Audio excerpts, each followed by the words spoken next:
बंदी छोड़ सतगुरु रामपाल जी परमेश्वर जी की जय हो।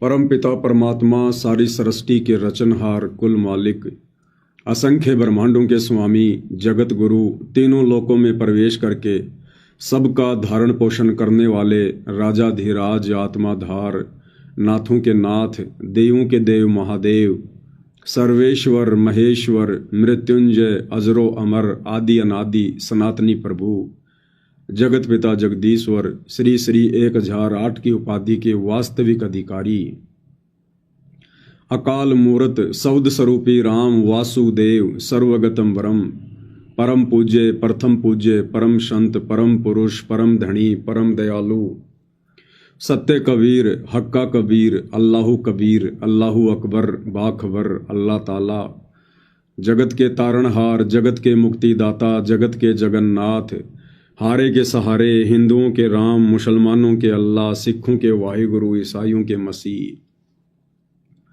दया के सागर दया निधि करुणा के सागर करुणा निधि स्वयंभू परिभू संकट मोचन कष्ट हरण मंगल करण दुख भंजन अविगत कबीर निर्विकार निर्विषम परमात्मा अलय अलेख सतगुरु आदि अनादि सतगुरु असली मर्यादा पुरुषोत्तम असली राम असली कृष्ण असली घनश्याम असली मुरारी राजाओं के राजा महाराजाओं के महाराजा शहंशाहों के शहंशाह सम्राटों के सम्राट भगवानों के भगवान अल्लाहों के अल्लाह प्रभुओं के प्रभु मसीहाओं के मसीह सच्चे वाहिगुरु बाबाओं के बाबा पीरों के पीर सेठों के सेठ जगत सेठ सावलसा सेठ सर्वगुण संपन्न अनंत कोटि कलाओं के स्वामी अनंत कोटि ब्रह्मांडों के नायक योगियों में महायोगी ध्यानियों में महाध्यानी सिद्धों में परम सिद्ध ज्ञानियों में तत्व ज्ञानी ब्रह्म ज्ञानी महाज्ञानी परम ज्ञानी सर्वश्रेष्ठ ज्ञानी विज्ञानी युवा कबीर समरथ कबीर असमवात अमित ओजा सच्चे रहनुमा करीम अल्लाह सुभान अल्लाह दुनिया के अंतिम पैगंबर 8 सितंबर 1951 से गांव धनाना जिला सोनीपत हरियाणा भारतवर्ष की पावन भूमि पे प्रकट रियल कल की भगवान श्री नारायण साकार हरि श्री बाबा साहेब नूर अनंत परमात्मा सच्चे दरवेश सच्चे बाखबर गरीब नवाज संत श्रोमणी सतगुरु रामपाल जी परमेश्वर जी के चरण कमल में साध संगति से जुड़े हुए देश विदेश से आप और हम सभी सत्सेवक भाई बहनों का अनंत कोटि दंडवत प्रणाम। सत्साई भाई और बहनों, बहुत बड़ी दया बहुत बड़ी मेहर पूज्य गुरुदेव भगवान की परमेश्वर रामपाल जी की, जिनके शुभ आशीर्वाद से विशेष आशीर्वाद से वीआईपी आशीर्वाद से आप और हम सभी साध संगति से जुड़ी हुई सत्सेवक आत्माएं गुरुदेव भगवान के अमर तत्व ज्ञान को आधार बनाकर अपनी आत्मा के कल्याण हेतु हर प्रकार से मर्यादाओं में रहते हुए संघर्ष करते हुए सतभक्ति मार्ग पर दृढ़ता के साथ निरंतर आगे की ओर बढ़ रहे हैं।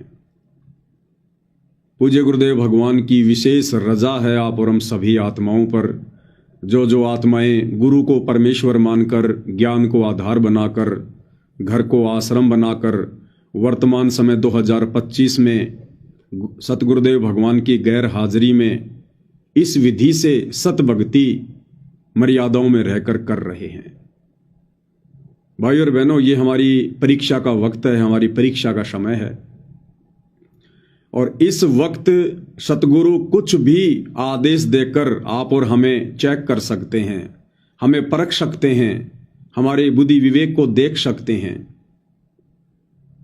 इसलिए इस परीक्षा के समय में यदि हमने सफलता प्राप्त करनी है तो पूज्य गुरुदेव भगवान ने आश्रमों में रहकर या गांव-गांव जाकर सन 1994 से 2014 तक जो अनमोल सत्संग किए हैं और जिन सत्संगों को उन्होंने रोजाना सुनने के लिए डीवीडी में, मेमोरी कार्ड में, मोबाइल में या टीवी चैनलों पर आते हैं, हमने केवल उन्हीं सत्संगों को वर्तमान परीक्षा के समय में सतगुरुदेव भगवान की गैर हाजिरी में अपना गुरु मानकर और ज्ञान आधार से इस भक्ति मार्ग पर एक एक कदम फूक फूक के रखना है। हमने किसी भी सेकंड पर्सन की बात को आंख बंद करके स्वीकार नहीं कर लेना है।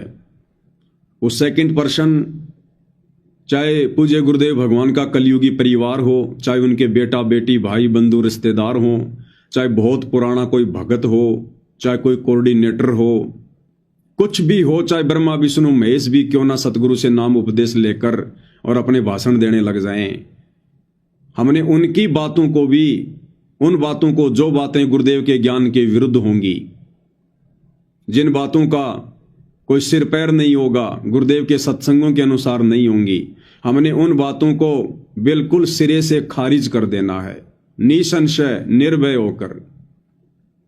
तो बाकी फिर बची कौन गया जिसकी बात पे हम आंख बंद करके विश्वास कर लेंगे। तब भाई और बहनों, हम इस भक्ति मार्ग पर सफलता की ओर आगे बढ़ सकते हैं, क्योंकि पूर्ण परमात्मा कबीर साहिब स्वयं धरती पर संत रूप में प्रकट हैं। आप और हमें शास्त्र अनुकूल शत भक्ति मार्ग से जोड़ दिया है। अब हमने इस ज्ञान को आधार बनाकर मोक्ष प्राप्त करना है, मोक्ष। और उसके लिए परमात्मा ने जो नियम और मर्यादाएं बनाकर छोड़ दी हैं, हमने उनकी पालना करनी पड़ेगी। गुरुदेव ने बहुत ही अच्छा उदाहरण दिया राम लक्ष्मण और सीता का। ये एआई तो हम लोगों के अनुसार वर्तमान में आई है, ये तो केवल एक वैज्ञानिक विधि वाली एआई है। ये एआई काल की सतयुग से चल रही है, सतयुग से ये वाली एआई। और सतलोक में भी चली रही थी, वहां तो सारी टेक्नोलॉजी है ही, क्योंकि जिस समय हम मूर्ख सतलोक में, और जब ये काल मनमुखी आचरण कर रहा था, तब कर रहा था एक पैर पे खड़ा होके, हम इसको देखने के लिए जाया करते थे, देखा करते थे, इसकी चर्चा किया करते थे। वाह क्या बात है, एक पैर पर खड़ा होकर इतने समय तक तपस्या, वाह भाई वाह। तो उस समय पूज्य गुरुदेव भगवान अर्थात कबीर परमात्मा अपनी इसी टेक्नोलॉजी के माध्यम से, एआई के माध्यम से, आध्यात्मिक विधि के माध्यम से आकाशवाणी किया करते थे। आकाशवाणी कि बच्चों, तुम इस नादान की नादानी को मत देखो, तुम्हें किस बात की कमी है, तुम अपनी भक्ति करो, ये बकवाद कर रहा है इसको करने दो। तो सतलोक तो खैर हर प्रकार की, चाहे एआई हो या कोई भी टेक्नोलॉजी हो, सतलोक की तुलना में तो केवल यहां पर अंश मात्र भी नहीं है, अंश मात्र भी। और रही बात इस काल के द्वारा हम आत्माओं को योगों योगों से मूर्ख बनाने की, तो इस काल की एआई भाई और बहनों सतयुग, त्रेता, द्वापर, कलयुग, हर युग में रहती है, हर युग में। जब श्री रामचंद्र जी वनवास भोग रहे थे और पीछे से रावण ने एक साधु का रूप बनाकर धोखे से सीता का हरण करने के लिए योजना बनाई, अपने मामा मारीच को सोने का हिरण बनाया सुंदर, और सीता ने जहां कुटिया के आसपास बाड़ी लगा रखी थी, बगीची लगा रखी थी, वहां टहलने लगा। सीता का उस पर दिल आ गया, मन आ गया, और रामचंद्र जी से कहा कि मुझे ये हिरण चाहिए जीवित, मार तो वो वहीं से सकते थे, मुझे जीवित चाहिए। अब वो तो मायावी था, वहां से दौड़ लिया, पीछे पीछे रामचंद्र जी दौड़ लिए। रामचंद्र जी ने आने से पहले कह दिया था कि लक्ष्मण ध्यान रखना, ये कोई राक्षसों का षड्यंत्र हो सकता है, तो मेरी चिंता मत करना, और तेरी जो ड्यूटी है सीता की सुरक्षा करने की, वो तू बखूबी निभाना। बोला भैया ठीक है। लेकिन रामचंद्र जी को पता था कि ये सीता जिद की पक्की है, ये मानने वाली नहीं है, ये कुबद करेगी। तो रामचंद्र जी ने लक्ष्मण जी को एक मंत्र दे दिया और कहा, यदि तेरे को किसी कारण से आना भी पड़ जाए तो इस कुटिया के चारों तरफ ये मंत्र बोलकर एक रेखा खींच देना, और इसको कह देना कि रेखा से बाहर ना निकले। बोले भैया उसकी नौबत ही नहीं आएगी। रामचंद्र जी चले गए। पीछे से एआई का प्रयोग किया काल ने, एआई का। कुछ देर बाद में रामचंद्र जी की आवाज में इस काल ने आवाज निकालनी शुरू की, हूबहू रामचंद्र जी की। लक्ष्मण भैया मर गया, लक्ष्मण भैया मर गया, बचाओ भैया बचाओ, मेरी मदद करो भैया मेरी मदद करो। काल ने एआई का प्रयोग किया सीता को ठगने के लिए, दुर्गति करने के लिए। सीता ने कहा कि तुम्हारे भाई के ऊपर आपत्ति आ गई है, तुम जाओ उनकी मदद करो, वो पुकार रहे हैं। लक्ष्मण ने कहा कि माता मेरा भाई इतना कमजोर नहीं है। लेकिन सीता कहां मानने वाली थी, क्योंकि घर का जोगी जोगना बाहर का जोगी सिद्ध। घर वाले कभी घर में आए हुए महापुरुष को महापुरुष मानते ही नहीं है। वो तो दुनिया के लिए महापुरुष होता है, भगवान होता है, परमात्मा होता है, घर वालों के लिए नहीं होता। दीपक तले हमेशा अंधेरा होता है, ये हर युग की कहावत है। तो अंत में गुरुदेव ने बताया कि सीता ने यहां तक लांछन लगा दिया कि तू चाहता है कि तेरा भाई मर जाए और तू मेरे से शादी कर ले। जब इस प्रकार की ये कटी जली बातें सुनी तो मजबूरी में लक्ष्मण को फिर वो लक्ष्मण रेखा खींच के जाना पड़ा। और बाद में क्या हुआ हम सबको पता है। तो भाई और बहनों, वो वनवास का समय था, वो परीक्षा का समय था। और काल ने एआई का दुरुपयोग किया। एआई के माध्यम से तीनों लोकों के स्वामी विष्णु अवतार श्री रामचंद्र जी को ठग लिया। तो ये काल वर्तमान में इस कलयुग की पिछली पीढ़ी में आप और हमारे जैसे 2 कोटि जीवों को, परमेश्वर रामपाल जी की संगत को कैसे बख्शेगा भाई। तो इस परीक्षा के समय में भाई और बहनों, चाहे कोई कुछ भी कहे, चाहे कोई पीला पर्चा निकाले, चाहे गुरु जी का आदेश बताए, चाहे नकली ऑडियो लाए, चाहे असली ऑडियो लाए, चाहे नकली वीडियो आओ, चाहे असली वीडियो आओ, चाहे लाइव गुरुजी जेल से दर्शन दो, कुछ भी हो, चाहे कोई वकील के माध्यम से सूचना हो, कुछ भी हो, कल को चाहे डायरेक्ट मीडिया के माध्यम से हिसार जेल से कोई न्यूज क्यों ना आओ, और गुरुदेव भगवान स्वयं उसमें कुछ बोल रहे हैं, हर टीवी पर उनका इंटरव्यू चल रहा है। यदि वो इंटरव्यू गुरुदेव के स्वयं के सत्संगों के विपरीत है, भक्ति विधान के विपरीत है, तो भी हमने इस परीक्षा के समय में उन वचनों को सहर्ष स्वीकार नहीं करना है। बुद्धि विवेक का इस्तेमाल करना है। ज्ञान दिया है गुरुदेव भगवान ने। तो यदि इस परीक्षा के समय में हम भक्तों का सबसे बड़ा कोई सहारा है तो केवल गुरुदेव का सत्संग। तभी भाइयों और बहनों हमारी बात बनेगी। ये हमारी रिहर्सल चल रही है, रिहर्सल। परमात्मा ना जाने क्या क्या सो छल छिद्र करेगा हमें चेक करने के लिए, हमें देखने के लिए, हमें परखने के लिए। ये सारे खेल हम ही ने किए, हमसे मिले सो निश्चय जिए। तो हमने अंततः गुरुदेव के सत्संगों को ही आधार बनाकर भक्ति मार्ग पर चलना है। और इस समय यदि कोई थर्ड पर्सन, कोई सेकंड पर्सन अगर हमें गुरु जी का आदेश या ऑडियो वीडियो अगर गुरुदेव के सत्संगों के अनुसार सुना भी देता है, तो भी इस परीक्षा के समय में उस आदेश को जो का त्यों मानने के लिए हम बाध्य नहीं है। हम बाध्य नहीं है उस आदेश को मानने के लिए। यदि हमें लगता है कि यह आदेश मुझे नहीं मानना चाहिए, ये मेरे हित में नहीं है, और भले ही वो बिल्कुल सही है, ज्ञान आधार से है, और यदि हमें लगता है कि वर्तमान जीवन में मेरे लिए, मेरे हित में नहीं है, तो हम उस आदेश को मानने के लिए बाध्य नहीं है। जिस प्रकार बच्चा परीक्षा देने के लिए परीक्षा के रूम में बैठा है और टीचर यदि उसे कहे कि बेटा ये सवाल जो तेरी समझ में नहीं आ रहा है इसका जवाब ये है, और बच्चे को फिर भी डाउट है कि नहीं ये नहीं हो सकता, तो बच्चा टीचर के उस आदेश को, उस जवाब को उस कॉपी में लिखने के लिए बाध्य नहीं होता। परीक्षा के समय में वो स्वतंत्र होता है, स्वतंत्र। तो भाइयों और बहनों, हमने हर प्रकार से आंखें बंद कर लेनी है, हर प्रकार से। ये जो कान है ना, कान, इनको हाथी जितना बड़ा कर करके हमने केवल गुरुदेव के सत्संग सुनने। इस समय सत्संग,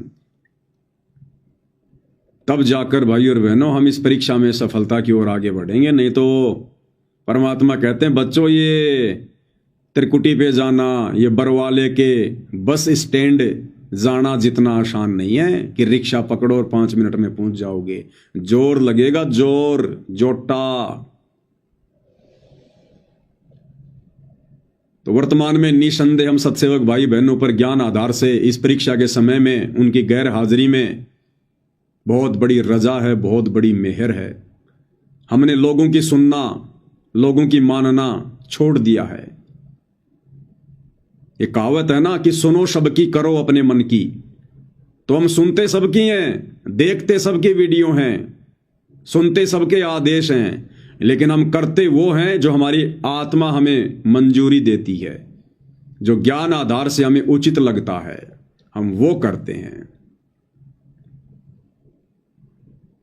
और इस संगत ने वर्तमान में ज्ञान को आधार नहीं बनाया, इसलिए दर दर की ठोकर खाती फिर रही है, दर दर की ठोकर। हर किसी के उल्टे सीधे आदेशों को फॉलो करते हुई अपनी मर्यादाएं तोड़ रही है और निरंतर गुरुदेव भगवान की दोषी बन रही है। गुरुदेव भगवान की दोषी उनके मिशन में भी बाधा उत्पन्न कर रही है। लगे थे भक्ति मार्ग पर मोक्ष प्राप्त करने के लिए और उल्टा गुरुदेव भगवान के मिशन में टांग अड़ा के खड़े हो गए। सिर्फ देखा देखी में चलने के कारण, भेड़ चाल अपनाने के कारण, ज्ञान को आधार ना बना पाने के कारण। तो हाल ही भाई और बहनों 25 सितंबर 2025 को जो पूज्य गुरुदेव भगवान की हिसार कोर्ट ने बेल एप्लीकेशन खारिज की है, रद्द की है, जज ने उसका क्या कारण बताया? जज ने कहा कि सामाजिक व्यवस्था को खतरा हो सकता है अगर संत रामपाल जी को जमानत दे दी गई तो। सामाजिक व्यवस्था बिगड़ सकती है अगर संत रामपाल जी को जमानत दे दी गई तो। अब भाई संत रामपाल जी तो कोई आतंकवादी नहीं है, कोई डकैत नहीं है, ऐसा उनका कोई रिकॉर्ड नहीं है। फिर जज ये किस बिहाफ पे कह रहा है कि अगर संत रामपाल जी को जमानत दे दी गई तो समाज की व्यवस्था बिगड़ सकती है, कानून की व्यवस्था बिगड़ सकती है? जज ने किस आधार पे कहा? वो जज है भाई और बहनों, जज कोई सरकारी स्कूल का चपड़ासी नहीं है जो केवल एक लिमिट में रह के अपना कार्य करता है। वो जज है, जज। वो देश दुनिया की हर खबर पर पैनी नजर रखता है। उसके पास में गुप्त एजेंसियां होती हैं, सीआईडी के लोग होते हैं उसे हर प्रकार की सूचना देने वाले। और जज ने कारण क्या बताया सतगुरु रामपाल जी की जमानत कैंसिल का? उनके भगत, संगत कि उनके भक्तों का रवैया ठीक नहीं है। आपको न्यूज सुनाते हैं। ये अमर उजाला का है, हिसार न्यूज। देशद्रोह केस में संत रामपाल जी को झटका, कोर्ट ने कहा जमानत देने से सार्वजनिक व्यवस्था गंभीर खतरे में पड़ सकती है। अगर संत रामपाल जी को जमानत दे दी गई तो सार्वजनिक व्यवस्था गंभीर खतरे में पड़ सकती है। गंभीर खतरे में क्यों पड़ सकती है? क्या कारण बताया जज ने? अमर उजाला, अदालत ने संत रामपाल जी की जमानत याचिका खारिज करते हुए टिप्पणी की कि आरोपी की रिहाई से सार्वजनिक व्यवस्था गंभीर रूप से खतरे में पड़ सकती है और न्याय प्रक्रिया बाधित हो सकती है।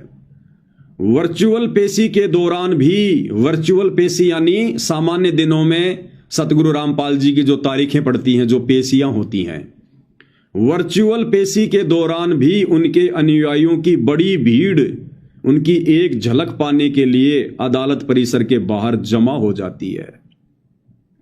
ट्रायल के दौरान देखा गया है। कौन सी ट्रायल?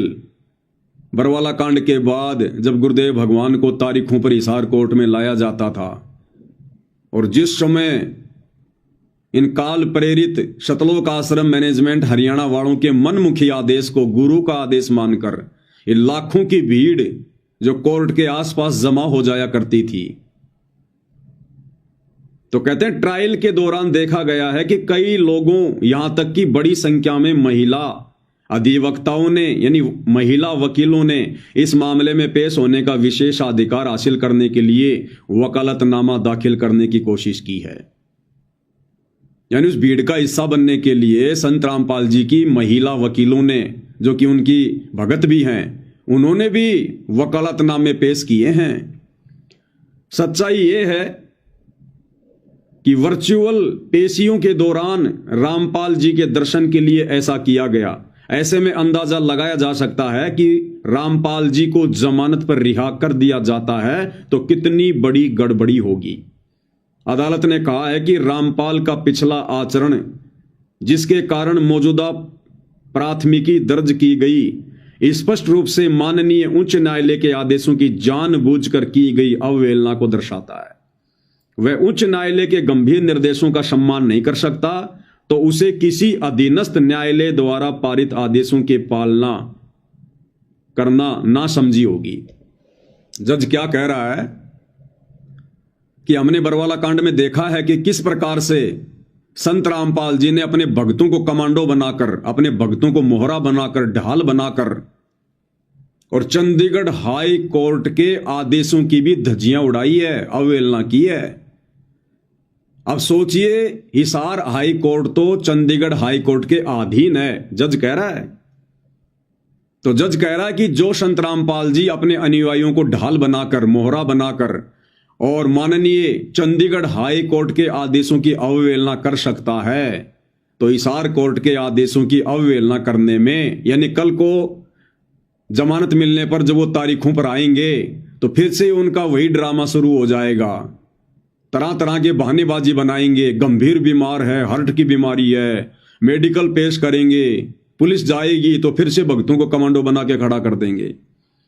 तो कह रहे फिर दोबारा हमारे लिए उनको पकड़ना मुश्किल हो जाएगा, बड़ी मशक्कत करनी पड़ेगी, बड़ा पैसा खर्च होगा, लोग मारे जाएंगे। इस आधार पर जज ने सतगुरु रामपाल जी की जमानत रद्द कर दी। भक्तों का ये गुंडे मवालियों जैसा रवैया देखते हुए, भाई वो जज है, अंध भगत नहीं है कि जैसा किसी कोऑर्डिनेटर ने कह दिया वैसा मान लिया। तो कौन बने बाधक? यही मूर्ख संगत, यही नादान संगत। अब तुम्हें ये बातें समझ में आएंगी कि उस समय हम सत्सेवक भाई बहन वीडियो बना बना के तुम नादान संगत वालों को हिसार की तारीखों पर जाने के लिए क्यों मना किया करते थे कि आज तुम्हारी ये नादानी, आज तुम्हारे द्वारा जो ये मूर्खता दिखाई जा रही है देखा देखी में, भेड़ चाल में, अरे तुम्हारा क्या काम है हिसार कोर्ट में? वहां तो जजों का और वकीलों का काम है। संगत कोई जज है क्या? संगत कोई वकील है क्या? या भीड़ इकट्ठा करके तुम जज को डरा दोगे? इस प्रकार से जमानत मिलती है क्या? कितना समझाया करते थे हम सत्सेवक वीडियो बना बना के, भाई ये मूर्खता मत करो। ये सतलोक आश्रम वाले काल प्रेरणा से तुम लोगों को हिसार की तारीखों पर भेजकर गुरुजी के लिए मुसीबतें पैदा कर रहे हैं, मुसीबतें। और देख लो आज वही हो गया। आज तुम भक्तों की उन्हीं भीड़ को देखते हुए उस जज की आंखों में आज भी वो भीड़ दिखाई देती है, आज भी जो ये नादान संगत तारीखों पर जाया करती थी वो भीड़ जज को दिखाई देती है जब भी जमानत देने का समय आता है। और इसी भीड़ को देखकर, संगत की इसी नादानी को देखकर, जो नादानी संगत ने दिखाई थी, हम सत्सेवकों के लाख बार मना करने के बावजूद भी, लेकिन उस समय तो हमें मूर्ख समझा करते थे कि ये तो मूर्ख हैं, पागल हैं, गुरुद्रोही हैं। आज देख लो तुम कितने बड़े दोषी बन के खड़े हो गए अपने भगवान के, कितने बड़े पापी हो तुम। आज तुम लोगों की वजह से, तुम्हारी उस नादानी की वजह से आज गुरुदेव भगवान बारंबार जमानत याचिका लगवाते हैं लेकिन कैंसिल हो जाती है और हिसार जेल में बैठने को मजबूर हैं संगत की मूर्खता के कारण। ये रीजन बताया जज ने, तुम्हारी आंखों के सामने है, आंखों के सामने। और कोई रीजन बताया हो तो पूछ लो अपने कोऑर्डिनेटरों से, पूछ लो सतलोक आश्रम वालों से, गुरुदेव के बेटा बेटी भाई बंधु रिश्तेदारों से कि भाई कम से कम हमें यह तो बता दो, सच तो बता दो। गुरुजी हमारे भी तो कुछ लगते होंगे, क्या हमें सच जानने का अधिकार नहीं है कि गुरुदेव भगवान की जमानत याचिका किस कारण से खारिज हुई है? क्या तुम्हारा अधिकार नहीं है पूछने का? क्या सतगुरु रामपाल जी तुम्हारे गुरु नहीं है? अरे जो तुम इशार की तारीखों पर जाना अपना अधिकार समझा करते थे, तो क्या आज उनकी जमानत क्यों खारिज हुई है यह जानना तुम्हारा अधिकार नहीं है? तुम्हें टपका भी नहीं बताएंगे, टपका भी ये क्या होता है। और ज्यादा जोर जबरदस्ती की तो भैया भगत नहीं है, ये गुंडे हैं, गुंडे। तुम्हारी खोपड़ी के बाल उड़ा देंगे ये। इनको भगत समझने की गलती मत कर लेना कभी। भगत के भेष में भेड़िए हैं ये, भेड़िए। तो क्या तुम्हारा अधिकार नहीं है इन लोगों से पूछने का? पूछा कभी किसी ने आज तक कि गुरुजी की जमानत क्यों कैंसिल हो गई? तुम्हें तो यहां तक सूचना नहीं दी गई कि गुरुजी की जमानत कैंसिल हो गई, क्यों हुई ये तुम्हें कहां से बताएंगे? और तुम इनके न्यूज चैनल को सब्सक्राइब करवाने के लिए गांव गांव जो है वो डोल रहे थे, घूम रहे थे, तुम भटक रहे थे। किसान न्यूज चैनल को सब्सक्राइब करो, बस यही न्यूज चैनल है दुनिया में जो सच दिखाएगा। अरे तो भक्तों को भी सच नहीं दिखा रहा, जगत को क्या खाक दिखाएगा? तो आज तुम संगत वालों की मूर्खता के कारण गुरुदेव भगवान एक बार फिर से हिसार जेल में बैठने को मजबूर हैं। तुम दोषी बन रहे हो, दोषी। ये काल तुम्हें दो तरफा खा रहा, दो तरफा।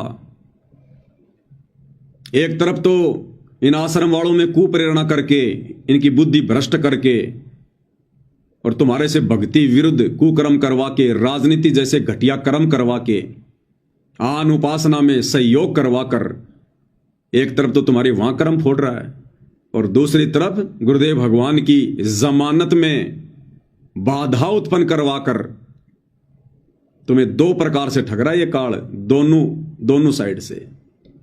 और तुम सतलोक जाने की उम्मीद कर रहे हो।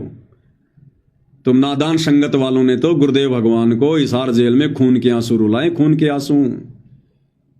इसीलिए वो परमात्मा बाहर नहीं आ रहा, क्योंकि ये मूर्खता तुम अब भी नहीं छोड़ रहे, तुम।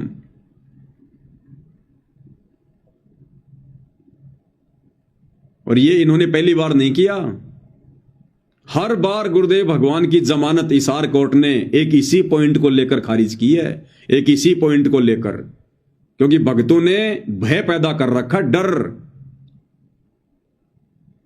तुम अपने आप को भगत समझते होंगे कि हम भगत हैं, हम बहुत अच्छे हैं। दुनिया वालों की नजरों में संत रामपाल जी के सतलोक आश्रमों से जुड़े भगत गुंडे और मवालियों से ज्यादा नहीं है। तुम भले अपने आप को भगत समझो, लेकिन तुम्हारे जो कर्म है ना, उनको देखकर दुनिया तुम्हें मवालियों से ज्यादा कुछ नहीं समझती। तो इसी प्रकार 2018 में जब पूज्य गुरुदेव भगवान की जमानत लगाई गई, उस समय भी हिसार कोर्ट के जज ने यही कहकर जमानत खारिज कर दी कि रामपाल जी कोई आतंकवादी नहीं है। यानी गुरुदेव को दोषी नहीं बता रहे जज, गुरुदेव की कोई गलती नहीं बता रहे जज। जजों ने तो यहां तक कहा कि रामपाल जी कोई आतंकवादी नहीं है, हम तो मानवता के नाते उनको जमानत देना चाहते हैं, लेकिन उनके भक्तों का रवैया ठीक नहीं है। आपको सन 2018 की वो न्यूज सुना देता हूं, ये आपकी आंखों के सामने है। चाकर भी हाई कोर्ट ने रामपाल को नहीं दी जमानत। चंडीगढ़ हाई कोर्ट में जमानत लगाई गई थी 2018 में। कब लगाई थी? जब पूज्य गुरुदेव भगवान की मुंह बोली माता इंद्रो देवी का निधन हो गया था और सतलोक आश्रम मैनेजमेंट हरियाणा वालों ने यह दलील पेश करके कि साहब भारतीय संस्कृति के अनुसार जो बड़ा बेटा होता है वो माता पिता की जो वो चिता होती है उसको आग देता है, तो इस बिहाफ पे आप संत रामपाल जी को कुछ दिनों की जमानत दीजिएगा।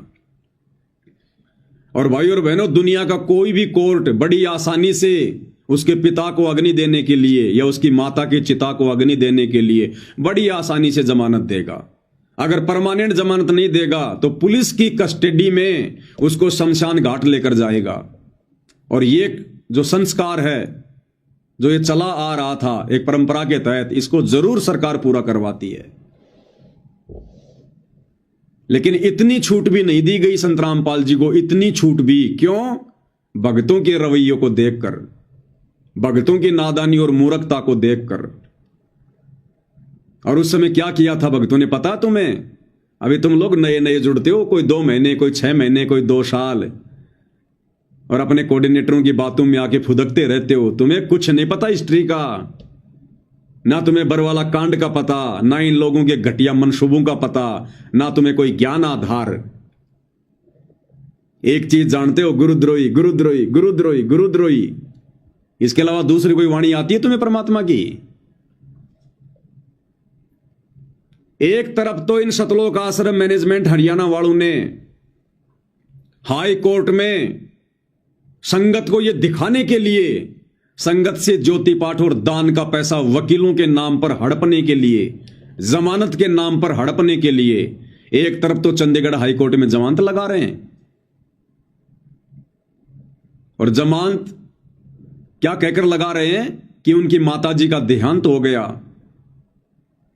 और उनकी माताजी को अंतिम संस्कार में संत रामपाल जी ने अग्नि देनी है। ठीक है, लगा दी याचिका, कोर्ट भी बैठ गया। कोर्ट ने कहा भैया ठीक है, कल फैसला करेंगे। माताजी की बॉडी को डीप फ्रिज में लगा दिया गया, बर्फ में लगा दिया गया एक रात के लिए, क्योंकि कोर्ट का फैसला दूसरे दिन शुक्रवार को आना था। 2018 22 अप्रैल की बात है ये। 23 अप्रैल को फैसला आना था। रात को बॉडी को डीप फ्रिज में लगा दिया गया और कोर्ट ने साफ मना कर दिया था कि भीड़ इकट्ठा नहीं होनी चाहिए। उसके बावजूद सतलोक आश्रम सिंहपुरा में, रोहतक में, उस समय धनाना नहीं बना था, सतलोक आश्रम में और सोनीपत में कई हजारों की संख्या में संगत को इकट्ठा कर लिया गया। और सीआईडी वालों ने तुरंत जज के पास में सूचना पहुंचा दी कि साहब इन्होंने तो कोर्ट के आदेशों के बावजूद भीड़ इकट्ठा कर ली। और दूसरी तरफ 23 अप्रैल को दिन के 12 बजे फैसला आना था कि जज सतगुरु रामपाल जी को जमानत देंगे या नहीं देंगे उनकी माताजी के अंतिम संस्कार के लिए। 12 बजे फैसला आना था। और भाई और बहनों, जज अवश्य जमानत देता, भले एक दिन की देता, पुलिस साथ में भेजता। लेकिन इन सतलोक आश्रम मैनेजमेंट वालों ने क्या किया? इनका षड्यंत्र, ये नहीं चाहते थे कि गुरुजी जेल से बाहर आए। 12 बजे कोर्ट का फैसला आना था और इन सतलोक आश्रम वालों ने सुबह 8:30 बजे ही सतगुरु रामपाल जी की मुंह बोली माता जी का अंतिम संस्कार कर दिया। और अंतिम संस्कार का वीडियो बनाकर सोशल मीडिया पर डाल दिया। सीआईडी वाले तो चारों तरफ थे, उन्होंने तुरंत वो वीडियो जजों को भेज दिया। और जज ने देखा भैया जिस काम के लिए मैं जमानत देने वाला था आज, वो काम तो इन्होंने कर दिया। अब सतगुरु रामपाल जी की बाहर क्या आवश्यकता है? उनकी माताजी का अंतिम संस्कार तो उनके छोटे भाई ने कर दिया, महेंद्र ने, जो भगोड़ा बन के घूम रहा है। तो सीधे सीधे जज ने सतगुरु रामपाल जी की जमानत को कैंसिल कर दिया। अब बताओ भाई और बहनों, अरे क्यों उस डेड बॉडी को रात को फ्रिज में रखा? अगर दूसरे दिन कोर्ट का फैसला आने से पहले ही अगर आपने यह कार्य करना था तो कम से कम फैसला तो आने देते जज का। 12 बजे तक का तो इंतजार करते। इन्होंने सुबह 8:30 बजे ही इकट्ठा होकर भक्तों ने अंतिम संस्कार कर दिया और वीडियो बना के डाल दिया। ये चाहते हैं कि सतगुरु रामपाल जी भगवान की जमानत हो, सतगुरु रामपाल जी बाहर आए। केवल संगत को मूर्ख बनाने के लिए, जमानत के नाम पर संगत से पैसा हड़पने के लिए हमने 38 वकील कर रखे हैं, 38 वकील कर रखे हैं। क्यों कर रखे हैं भाई तुमने 38 वकील? अरे क्यों कर रखे हैं 38 वकील? तो कोर्ट ने क्या कहा था, ये दास व्हाट्सएप के ग्रुपों में डाल देगा, 2018 में भी मैंने डाली थी। चाकर भी हाई कोर्ट ने रामपाल को नहीं दी जमानत। जागरण संवाददाता चंडीगढ़। बरवाला हिसार के सतलोक आश्रम प्रमुख संत रामपाल की अंतरिम जमानत याचिका पंजाब एवं हरियाणा हाईकोर्ट ने मंगलवार को खारिज कर दी। हाईकोर्ट ने कहा है कि हम चाहते हैं कि रामपाल अपनी मां की अंतिम क्रिया में शामिल हो। देखो जज ने भी कितनी जज ने भी कितनी दयालुता दिखाई, मानवता दिखाई।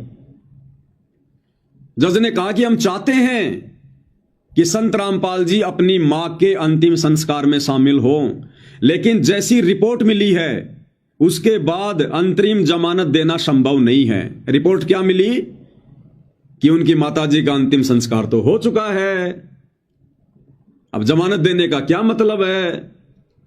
अब बताओ भाई और बहनों, ये काम ये सतलोक आश्रम वाले जानबूझ के करेंगे या अपनी मूर्खता के कारण करेंगे?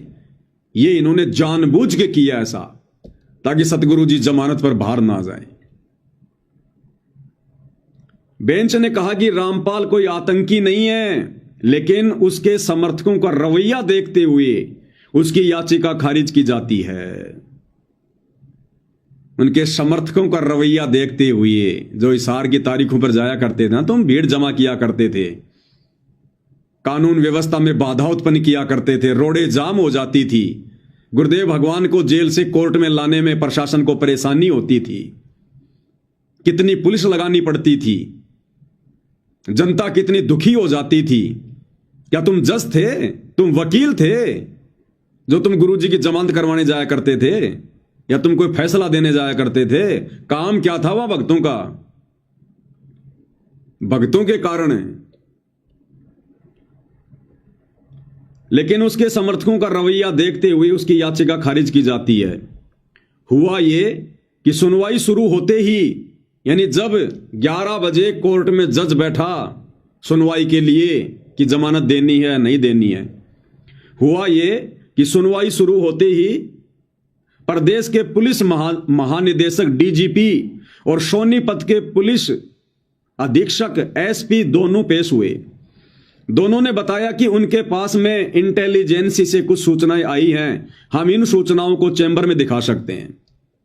हरियाणा का डीजीपी और सोनीपत का एसपी, उन्होंने कोर्ट में जज को कहा कि हमारे पास में कुछ गुप्त रिपोर्ट हैं, हम आपको चैम्बर में दिखाएंगे।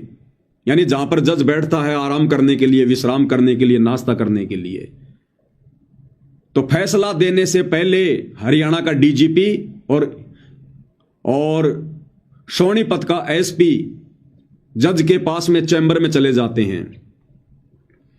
इस पर बेंच के दोनों जज डीजीपी के साथ चैम्बर में चले गए।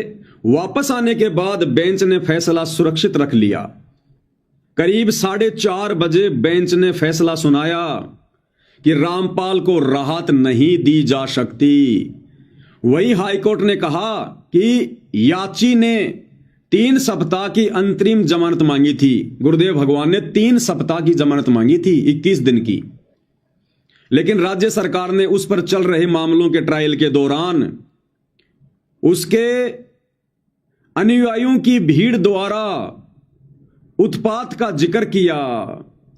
इसके साथ ही प्रदेश सरकार ने पाठ के स्थान को बदलने की बात कही। इन्होंने सोनीपत में पाठ रख दिया, पाठ। और पाठ के नाम पर इन लोगों ने मूर्ख संगत को इकट्ठा कर लिया जब गुरुजी की जमानत होनी थी। यह अखबार की न्यूज है भाई और बहनों। जजों को क्या पता पाठ क्या होता है, लेकिन सारी सूचना डीजीपी ने, गुप्तचर विभाग ने पूरी सूचना दी। इन लोगों ने जानबूझकर बकवाद करी, पाठ रख दिया सतगुरु रामपाल जी की माता जी की आत्मा की शांति के लिए, और संगत को इकट्ठा कर लिया। क्योंकि पाठ का पैसा कौन देगा? संगत देगी।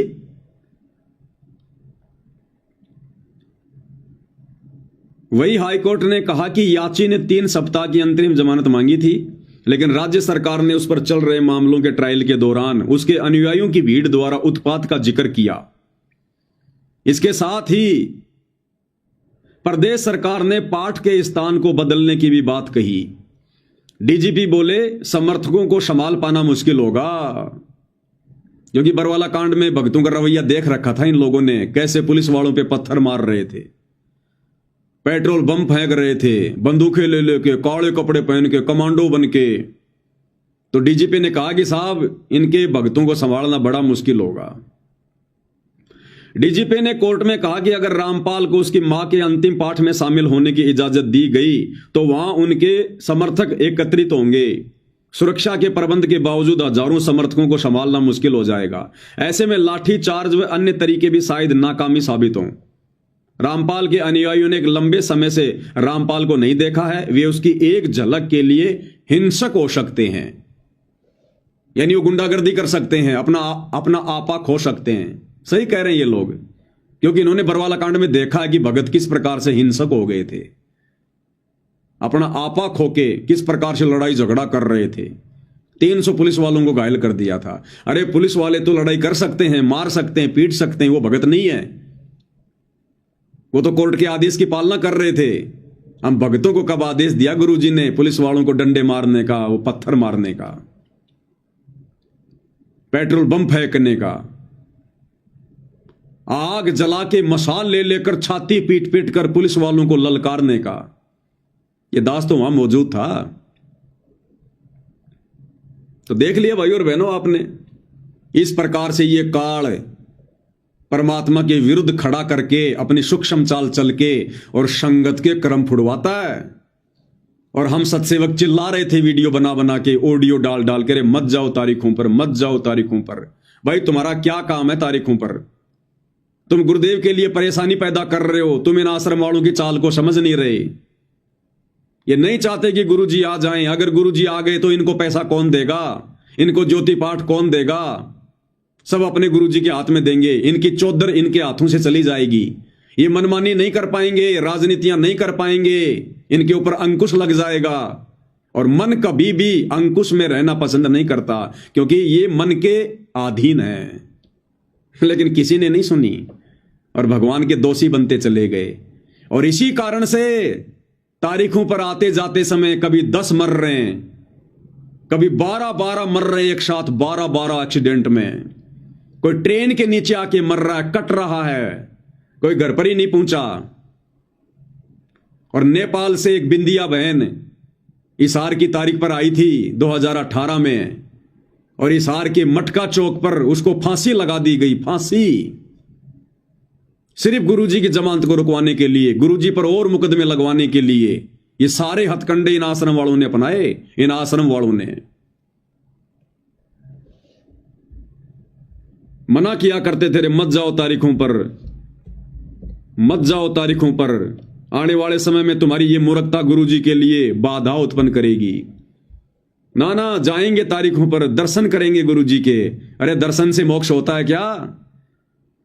तुम मर्यादा में हो नहीं, भक्ति कर नहीं रहे, दर्शन करके तुम मोक्ष प्राप्त कर लोगे। 650 साल पहले भगवान 120 साल तक धरती पर रहे, रोजाना सुबह शाम भक्तों को दर्शन दिया करते थे। हो गए पार। जाएंगे तारीखों पर, जाएंगे तारीखों पर, ले लो प्रसाद। गुरु के लिए भी बाधा उत्पन्न और खुद भी अपना सत्यानाश। 13 भगत मरे एक साथ एक्सीडेंट में, तारीखों पर जाने वाले 13। दास आपको अक्सर वीडियो दिखाता रहता है। महाराष्ट्र के लातूर जिले से दो मिनी बसों में भगत भरकर, जिनमें बच्चे, महिला, बुजुर्ग, औरत, और इसार की तारीख पर गुरुजी के दर्शनों के लिए, कि गुरुजी का आदेश है। महाराष्ट्र से चले थे 2 बसें भर के। राजस्थान के नागौर में सुबह 3 बजे सामने से बैल आ गया, बैल। और वो गाड़ियां, दोनों गाड़ियां जो आगे पीछे थी, दोनों गाड़ी एक्सीडेंट हो गई, पेड़ से जा टकराई। 13 भगत मरे ऑन द स्पॉट। 13 भगत दुर्गति से तड़प तड़प के। सुन लो ये न्यूज। नमस्कार, वन इंडिया हिंदी में आपका स्वागत है। राजस्थान के नागौर में शनिवार तड़के बड़ा हादसा हो गया। नागौर के कुचामन सिटी के पास 2 मिनी बसें बेकाबू होकर पेड़ से टकरा गई। इस हादसे में 12 लोगों की मौत हो गई, जबकि दर्जन भर लोग घायल हैं। घायलों को स्थानीय अस्पताल में भर्ती कराया गया है। पुलिस के मुताबिक महाराष्ट्र के लातूर और सोलापुर के लोग 2 मिनी बस में सवार होकर हरियाणा के हिसार जा रहे थे। बस किशनगढ़ हनुमानगढ़ मेगा हाईवे से कुचामन सिटी के पास से गुजर रही थी, तभी सामने लावारिस गौवंश आ गए। इन्हें बचाने की कोशिश में एक मिनी बस बेकाबू हो गई और सड़क किनारे खिजड़ी के पेड़ से जा टकराई। उसके पीछे चल रही बस भी बेकाबू हो गई और पेड़ से टकरा गई। वहीं इस दर्दनाक हादसे में एक बच्ची और 4 महिलाओं समेत 12 लोगों की मौत हो गई। वहीं दोनों बसों में सवार यात्रियों में से 10 लोग घायल हैं, जिनमें से 6 की हालत बेहद गंभीर बताई जा रही है। फिलहाल इस खबर में इतना ही। तमाम अपडेट्स के लिए बने रहिए वन इंडिया हिंदी के साथ। ले लिया प्रसाद, हो गया मोक्ष, करवा लिया मोक्ष। हिसार भी नहीं पहुंच पाए, राजस्थान से मोक्ष हो गया। मनमाना आचरण, भेड़ चाल, देखा देखी। सतगुरु ने ज्ञान दिया, जबरदस्ती नहीं करेगा और जबरदस्ती करने वालों की रक्षा भी नहीं करेगा। काल के साथ एग्रीमेंट है कि भगवान आप नीचे जाना, जबरदस्ती ना करना। जो आपका ज्ञान समझे उसको सतलोक ले जाना। तो ये सतगुरु के ज्ञान में ये तारीखों पर जाना। अरे सतगुरु ने हमें एक नेक नागरिक बनाया है, सभ्य नागरिक बनाया है, आदर्श नागरिक बनाया है। और नेक नागरिक कभी भी इस प्रकार की हरकतें नहीं करता। हमारी ये कविता बहन है, ये कह रही है कि 2019 में भिवानी आश्रम में सब्जी बनाते समय 2 भगत भाई सब्जी में डूबकर मर गए। ये कमेंट्स में पढ़ लो। संगति कह रही है जो उस समय उन आश्रमों में जाया करती थी। भिवानी आश्रम में 2019 में भंडारे में सब्जी बनाते समय 2 भगत उस सब्जी के उस कढ़ाई में डूब के मर गए, गिर गए, उसमें फिसल गए, मर गए उसमें जल के। बाहर सूचना भी नहीं आने देते ये लोग, अंदर ही दफना देते हैं। आश्रमों में शमशान घाट भी बना रखा है, अंदर ही दफना देते हैं, पता ही नहीं चलता। या उनके घर वालों को कह देते हैं गुरु जी का आदेश है, सब्जी में भून के वो पकोड़ा बन के सतलोक गया, सतलोक।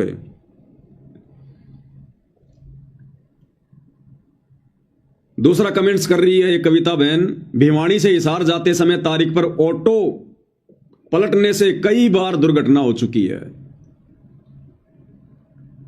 बहुत मरे भाई और बहनों, कम से कम 400-500 भक्तों की मौत, अकाल मौत, दुर्गति से मौत।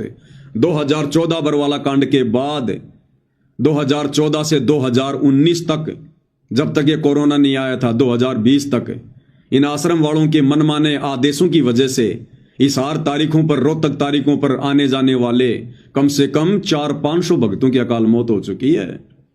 ये मोक्ष प्राप्त करेंगे क्या? इनके तो आने वाले समय में दुर्गति होगी, दुर्गति। इसलिए गुरु दुखी है। दर्शन से मोक्ष होगा।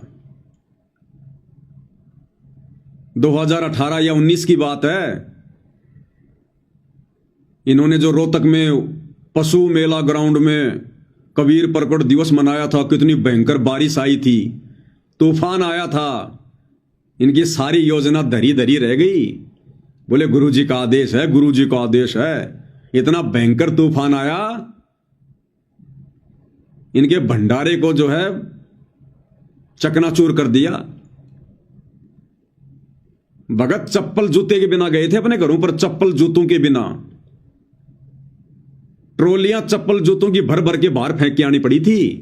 वो लड्डू जलेबी तुम्हारी धरी की धरी रह गई थी, तुम्हारे टेंट उखड़ गए थे। गुरु जी का आदेश है। अरे गुरु के आदेश मिलने के बाद में काल अपना तांडव मचाएगा।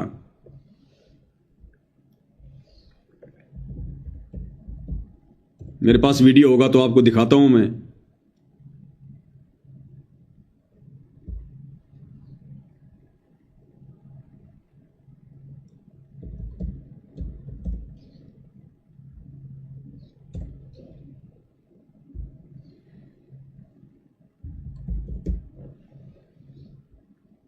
ये रहा रोहतक पशु मेला ग्राउंड का 2018 में कबीर प्रकट दिवस मनाए थे इन्होंने, गुरुजी का आदेश बताकर, और काल ने ऐसी की तैसी कर दी पूरे भंडारे की।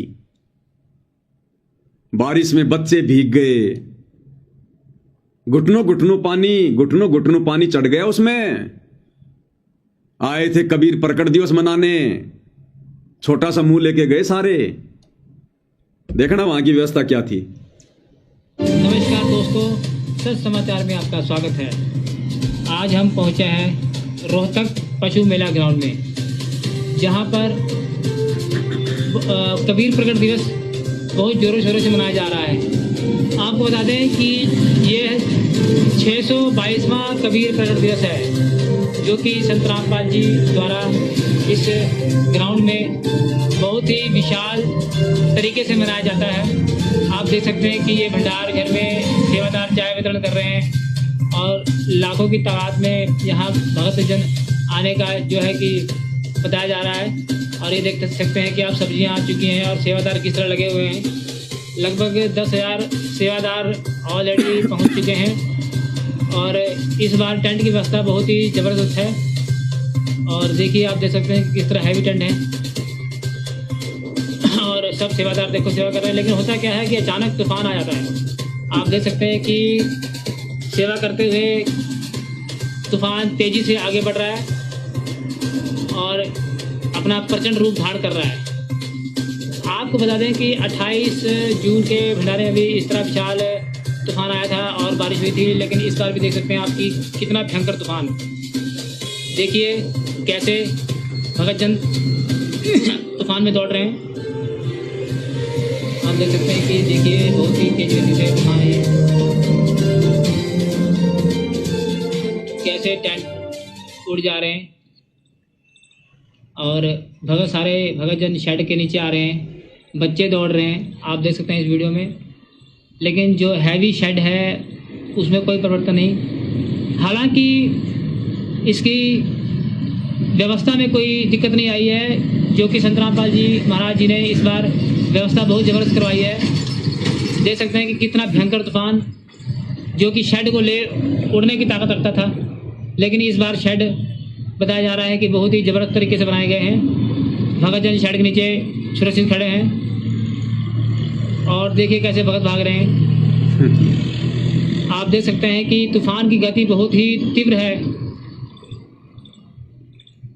और इसके बाद ही बारिश स्टार्ट होती है। आप देख सकते हैं किस तरह तेजी से बारिश पड़ रही है।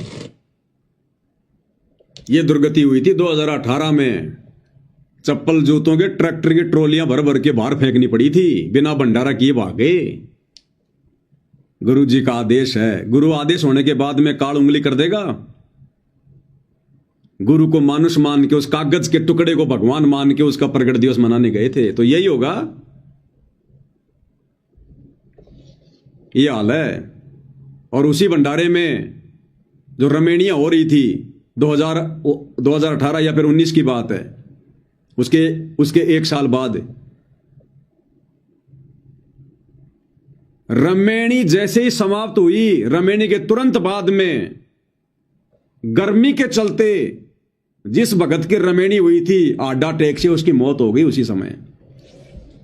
अपनी भगतमती को, अपनी पत्नी को अपने घर पर भी नहीं ले जा पाया।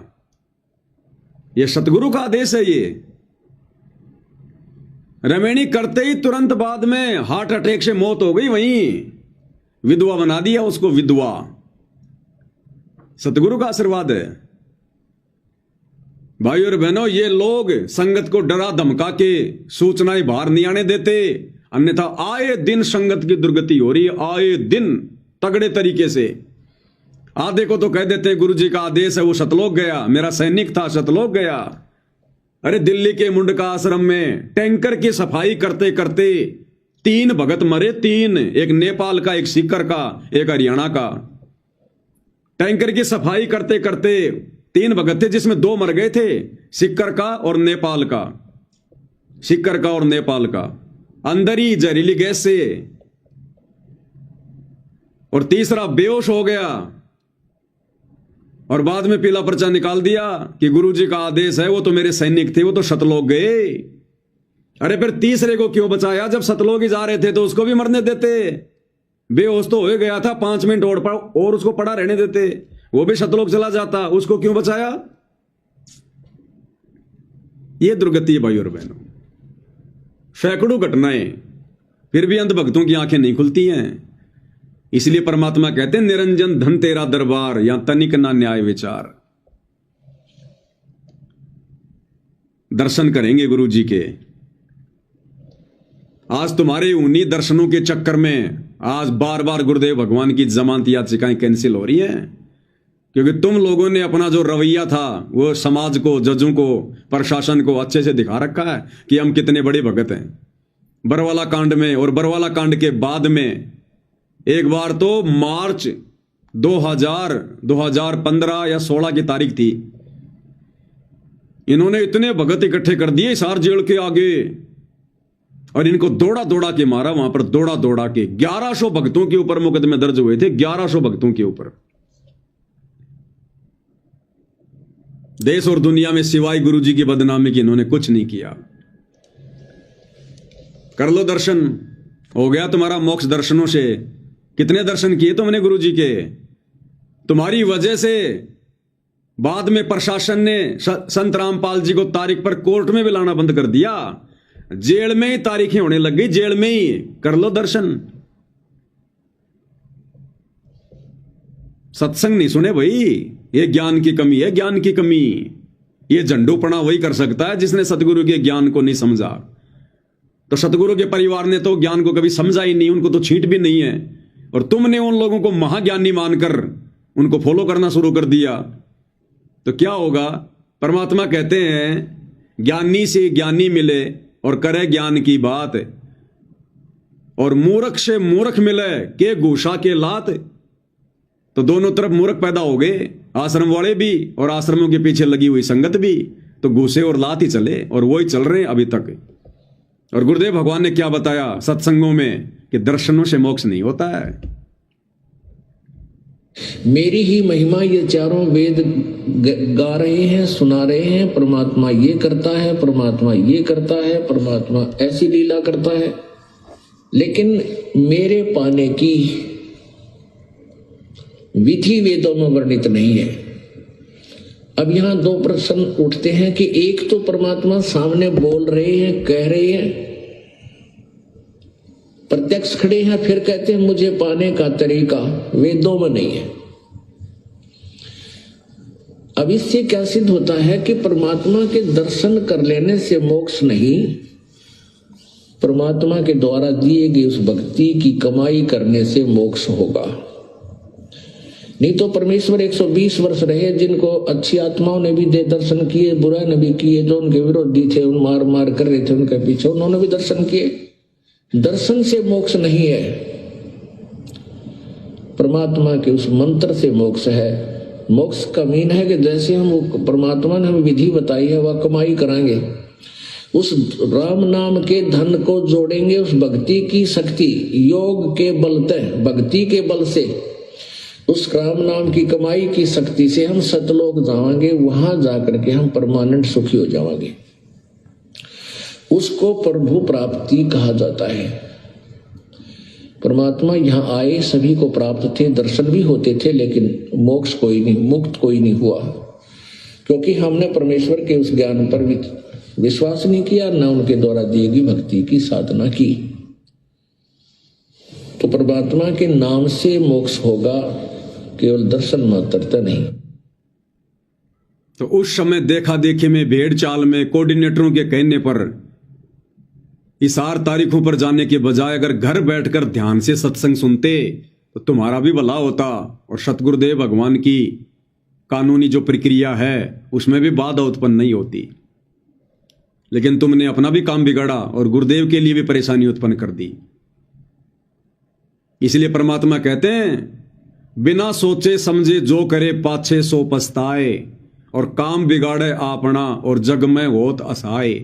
खुद की भी बेइज्जती और संसार में भी बड़ी हंसी करवाता है।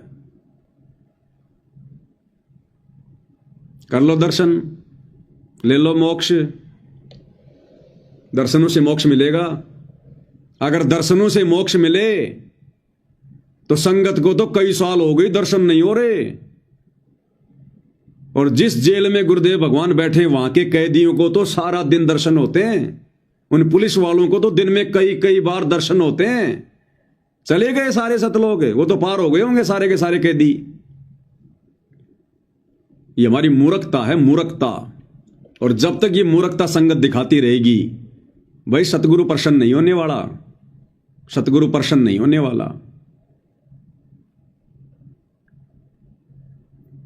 और अब इस 25/9/2025 वाली जमानत के कैंसिल होने के बाद जो वकील हैं वो कह रहे हैं हम हाईकोर्ट में जाएंगे। हाईकोर्ट में क्या करोगे भाई? हाईकोर्ट में जाके, अरे क्या करोगे हाईकोर्ट में जाके?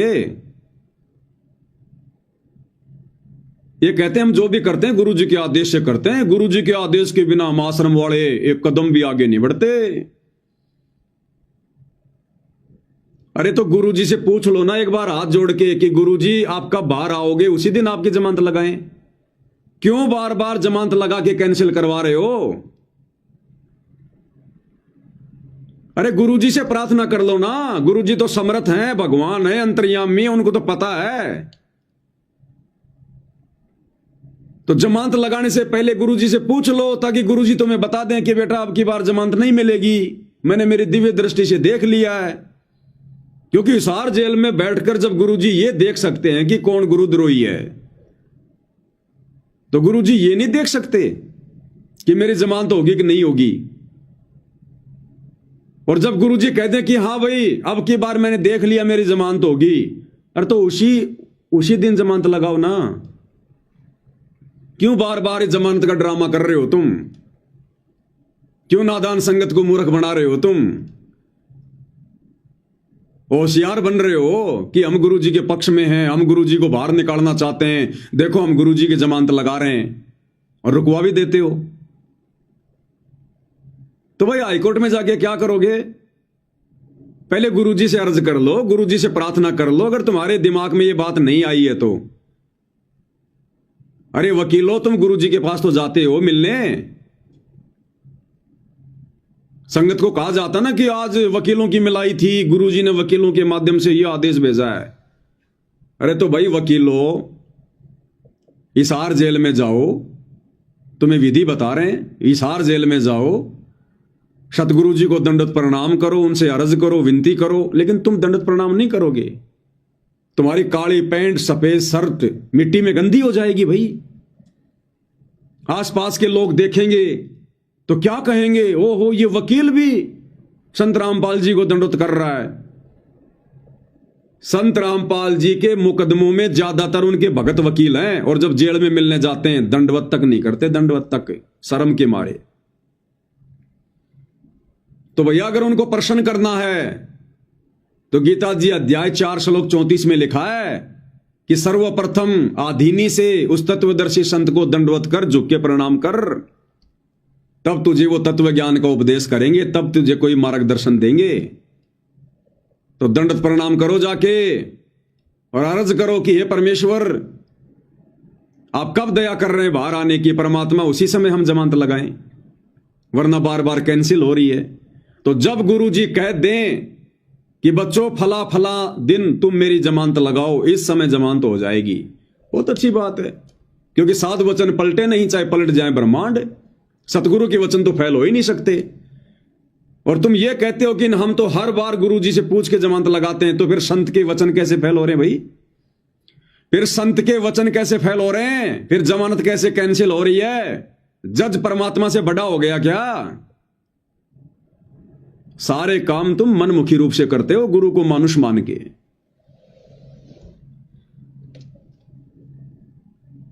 और ना भाई और बहनों ये सत्संग सुनते, अगर ये जेल से आने वाले विशेष संदेश भी ध्यान से सुन लेते ना, जिस प्रकार से हम सत्सेवक भाई बहनों ने सुने ध्यान से, तो काफी कुछ समस्या हल हो जाती। बार बार इनको जमानत लगाने की जरूरत ही ना पड़ती, एक ही जमानत में काम हो जाता, एक ही जमानत में।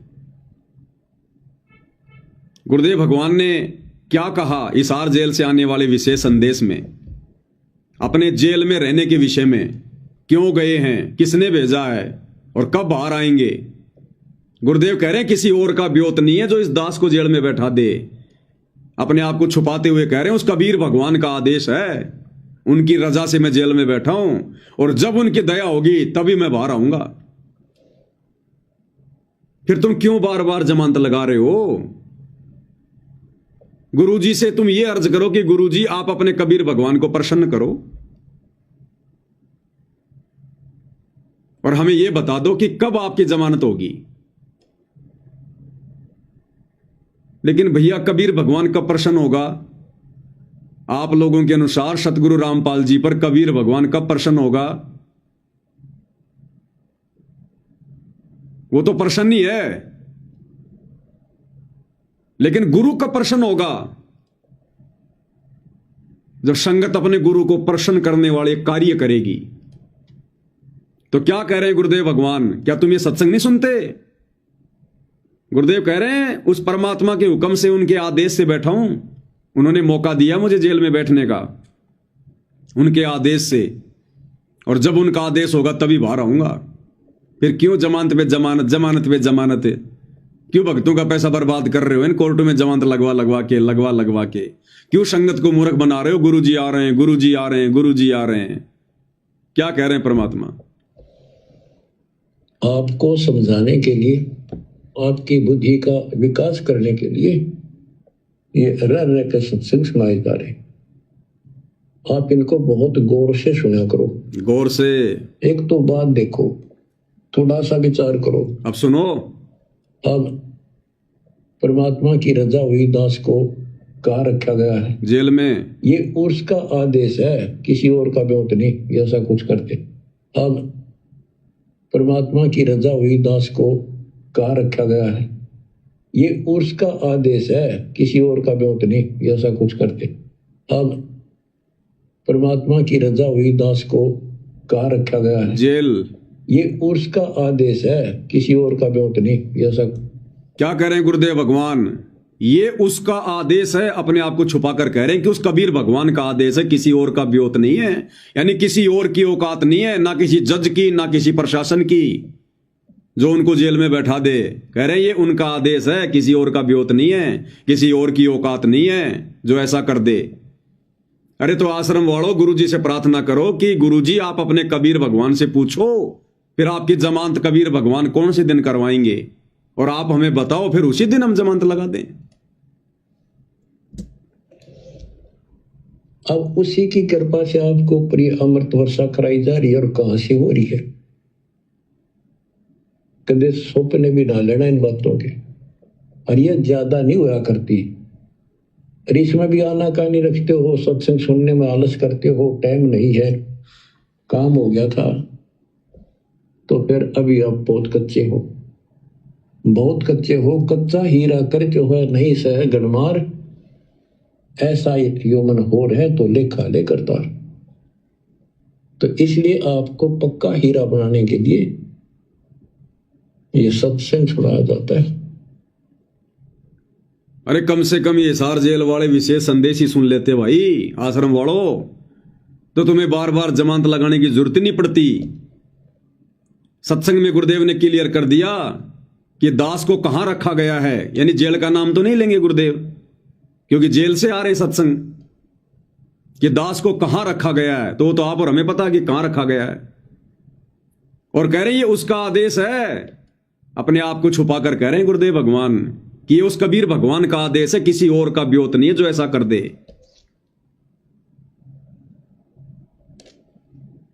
हाई कोर्ट में जमानत लगाएंगे, तुम चाहे सुप्रीम कोर्ट में चले जाओ, तुम चाहे इंटरनेशनल कोर्ट में चले जाओ, जब तक ये भगवान प्रसन्न नहीं होगा। और भगवान प्रसन्न होगा भक्तों की भक्ति देखकर, भक्तों की मर्यादा देखकर, उनका आचरण देखकर, उनका भक्ति भाव देखकर। और तुम इन चीजों के आसपास भी नहीं हो आश्रम वालों, आसपास भी। तो कैसे भगवान अपनी जमानत के लिए जज को प्रेरणा कर देगा? नहीं करेगा। तो शिक्षा लो, सबक लो, मोक्ष के लिए जुड़े हो, राजनीति के लिए नहीं जुड़े हो। अगर सतगुरु रामपाल जी के मार्ग में उपदेश लेकर अगर यही बकवाद करनी थी तो फिर क्यों जुड़े? ये बकवाद तो दूसरे संतों के मार्ग में भी चलती है, ये वही कर लेते बैठ के। संत की बदनामी करके और पाप जमा करने क्यों आ गए भाई? या तो वो उपदेश ले जो भक्ति करे, जो भगवान को प्रसन्न करे, जो ज्ञान को आधार बनावे। तुमने तो आधार बना लिया अपने कोऑर्डिनेटरों को, गुरुजी के परिवार को, वकीलों को, बड़े बड़े भक्तों को तुमने आधार बनाया, इन लोगों को। तो भाई इन चीजों को आधार बनाने से सौपन में भी मुक्ति नहीं हो सकती, सौपन में भी भक्तों।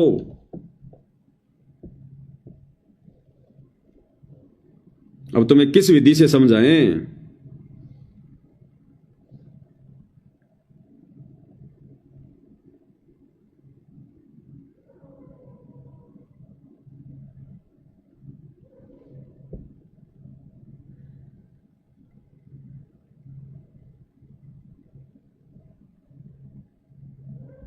और तरीके नहीं है भाई और बहनों।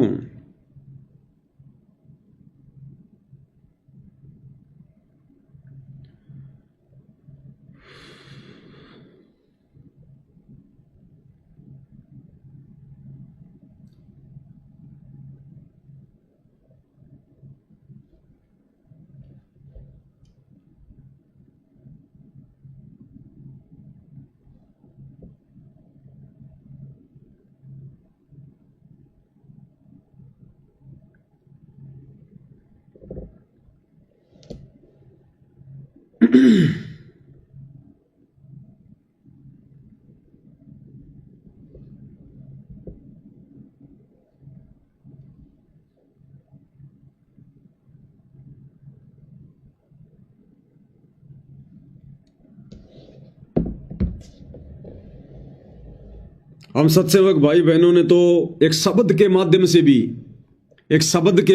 भी इस नादान संगत को समझाने का प्रयास किया कि भाई भक्ति करो, बकवाद मत करो। गुरुजी आएंगे, कल को क्या मुंह दिखाओगे, क्या जवाब दोगे जब गुरुदेव भगवान पूछेंगे कि मेरी गैर हाजिरी में तुमने क्या किया, भक्ति करी या बकवाद करी। कबीर साईं मिल लेंगे, पूछेंगे कुशलात, आदि अंत की सब कहूं अपने दिल की बात। अरे क्या मुंह लेकर खड़े होगे? अरे गुरु को हिसार जेल से बाहर आने के लिए वो कहां रहेंगे? उसके लिए उनको मकानों की जरूरत नहीं है जो तुम 5-5 मंजिल की बिल्डिंग बना रहे हो। वही बरवाला वाली हरकतें, वही 5 मंजिल की बिल्डिंग, टाइल मार्बल चिप्स लगा के स्टेज के पीछे गुरुजी की आड़ में, और मौज मस्ती करनी तुमने खुद ने।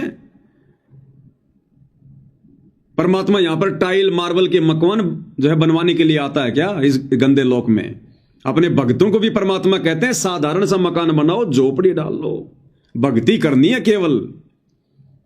को बरवाला आश्रम में 5 मंजिल का टाइल मार्बल का आलीशान महल बनाने का आदेश गुरुदेव देंगे? आड़ गुरुजी की मौज मस्ती खुद करो। 20 लाख रुपए का स्विमिंग पूल उस बरवाला आश्रम में, जो बरवाला कांड के बाद में गुरुदेव की बदनामी का कारण बना।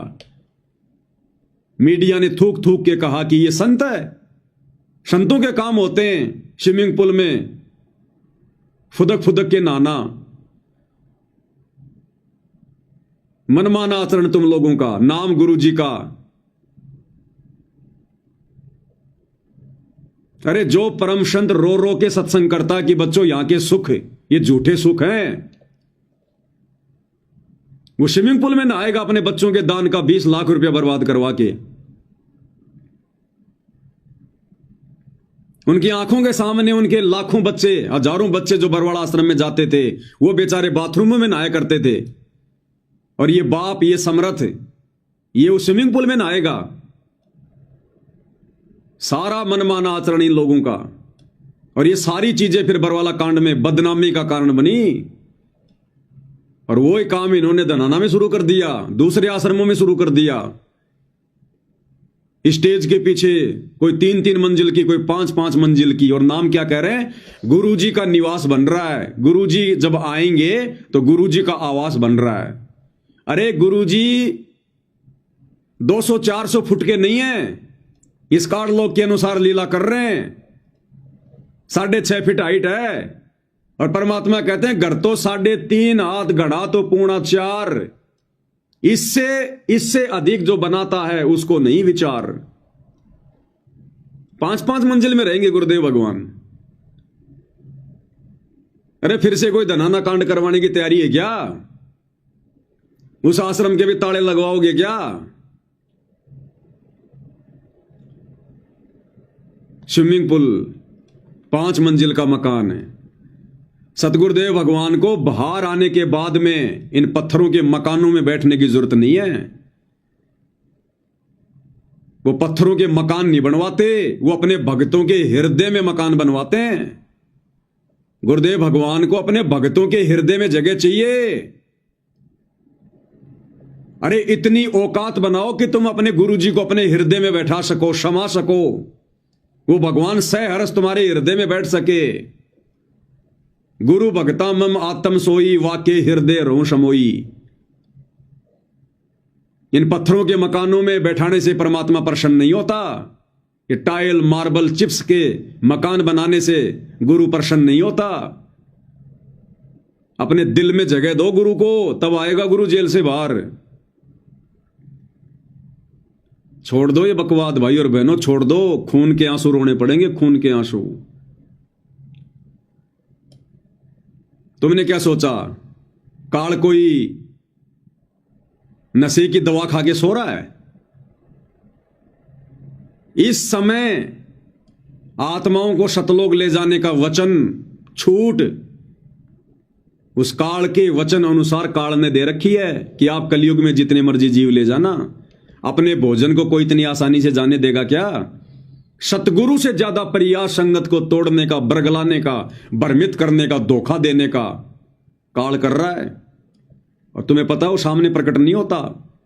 जो लोग गुरु को मानुष मानते हैं, मर्यादा तोड़ते हैं, उनमें भूत की तरह प्रवेश करके फिर वो संगत की ऐसी तैसी करवाता है। संगत माई कुसंगत उपजे जैसे बण में बांस है। तो ये बण में बांस है, ये कोऑर्डिनेटर गुरु जी का परिवार, ये बड़े बड़े परम भगत आश्रम संचालक, ये बंबू है बंबू। और इन्होंने उखाड़ दिए संगत के तंबू। और कितना समझाया करते थे आप लोगों को, शब्द तक बना बना के कि मूर्खों की आंखें खुल जाएं। तो लास्ट में पूज्य गुरुदेव भगवान के आशीर्वाद से, अब इसको सतगुरु की महिमा तो नहीं कह सकते, लेकिन इस नादान संगत की जो अपने काल प्रेरित कुकर्मों के चलते आए दिन सतगुरु को हिसार जेल में खून के आंसू रुला रही है, उन्हें बाहर आने से रोक रही है। रोकने का मतलब सतगुरु तुम्हारे आचरण को देखकर बाहर नहीं आ रहा, तुम्हारे रवैयों को देखकर बाहर नहीं आ रहा। वो जज में बार बार वो प्रेरणा कर देता है और जज की कलम ना चाहते हुए भी जमानत को कैंसिल कर देती है। तो सतगुरु बकवादों से प्रसन्न नहीं होता, भक्ति से प्रसन्न होगा।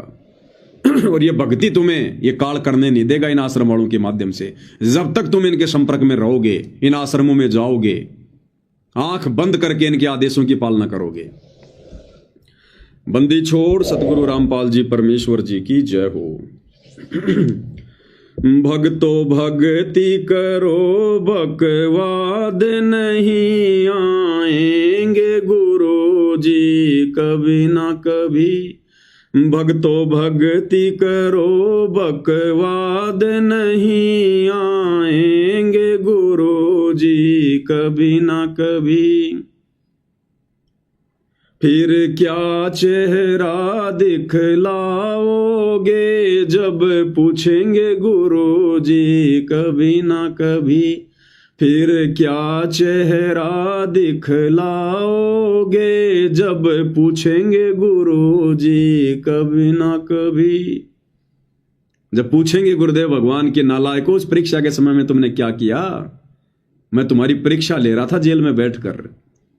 मैं कोई बेबस और लाचार नहीं था जो मेरे को जेल की 4 दीवारियों ने बांध के रखा हुआ था। फिर क्या जवाब दोगे अपने इन तमाम वर्तमान कुकर्मों को लेकर? भक्तो भक्ति करो, बकवाद नहीं आएंगे गुरु जी कभी ना कभी। फिर क्या चेहरा दिखलाओगे जब पूछेंगे गुरु जी कभी ना कभी। तूने दान दिया, चाहे खून दिया, चाहे वोट दिया हो, कभी ना कभी। रक्तदान रक्तदान, दे दान दे दान, अरे ये दे उस भगवान ने हमें दान में दी है भक्ति करने के लिए, तुम अधिकारी नहीं हो ये दे दान करने का, रक्त दान करने का। जिसको रक्त चाहिए सतगुरु से नाम उपदेश लेके भक्ति करे, बिना रक्त के परमात्मा शरीर चला देगा। तुम क्यों अपना खून बहा रहे हो फालतू में? एक तरफ तो ये आश्रम वाले तुम्हें दान धर्म से चूस रहे, ऊपर से तुम्हारा खून निकलवा रहे, फिर भी तुम्हारी समझ में नहीं आ रहा। Blood donation camp, blood donation camp, किनको चढ़ेगा वो खून? बकवादियों को। तुम्हारा खून चढ़वाकर जीवन प्राप्त करके और बकवाद करेगी दुनिया, और दोषी बनोगे तुम। क्या आवश्यकता तुम्हें दे दान करने की? यही फंसा लेगा काल। मर गए, दे दान कर दिया, तुम्हारी वो किडनी निकाल ली गई। और किडनी ज्यादातर ये किसको चढ़ाई जाती है? शराबी को, जो शराब पी पी के नशा कर करके किडनियां खराब कर लेता है। पैसों के लोगों के पास कमी नहीं, 50-50 लाख रुपए दे के लोग अपनी नई किडनी चेंज करवा लेते हैं। अब ऐसे कोई नशेड़ी, कोई वो गंजेड़ी, कोई शराबी पी पी के शराब, किडनियां खराब, हॉस्पिटल में जाएगा, डॉक्टर से कहेगा डॉक्टर साहब देखो, डॉक्टर कहेगा भैया किडनियां खराब हैं। क्या करूं जी?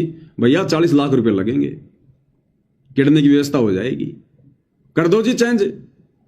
अरे लाओ रे वो भक्तों की किडनी, नाम थोड़ी लिखा हुआ है। तुम्हारी किडनी चढ़ेगी उस नशेड़ी को, और जब तक जिएगा 10-5 साल खूब शराब पिएगा और अपने कर्म फोड़ेगा, और तुम्हारे भी कर्म फूटेंगे साथ में, क्योंकि तुम उसके कर्म फुड़वाने के लिए उसको किडनी दे गए तुम। अरे दान सुपात्र को दिया जाता है, कुपात्र को नहीं दिया जाता। दान चाहे खून का हो, चाहे किडनी का हो, चाहे पैसे का हो। क्या आवश्यकता तुमने? अरे भक्तों को तो किडनी चढ़ती नहीं है, जो भक्ति करेगा उसको तो किडनी की जरूरत ही नहीं है। उसकी तो खराब होगी तो भी परमात्मा ठीक कर देगा। वेदों में लिखा परमात्मा यदि साधक के अंग भी खराब हो गए उनको भी ठीक कर देगा। तो भक्तों को तो तुम्हारी ये किडनी चाहिए नहीं, और जगत वालों को, नालायक को तुम क्यों दे रहे हो बकवाद करने के लिए? फिर दुनिया भक्ति करेगी? अरे दुनिया भक्ति करेगी क्या फिर? ये काल ऐसे कर्म फोड़ता है, ऐसे।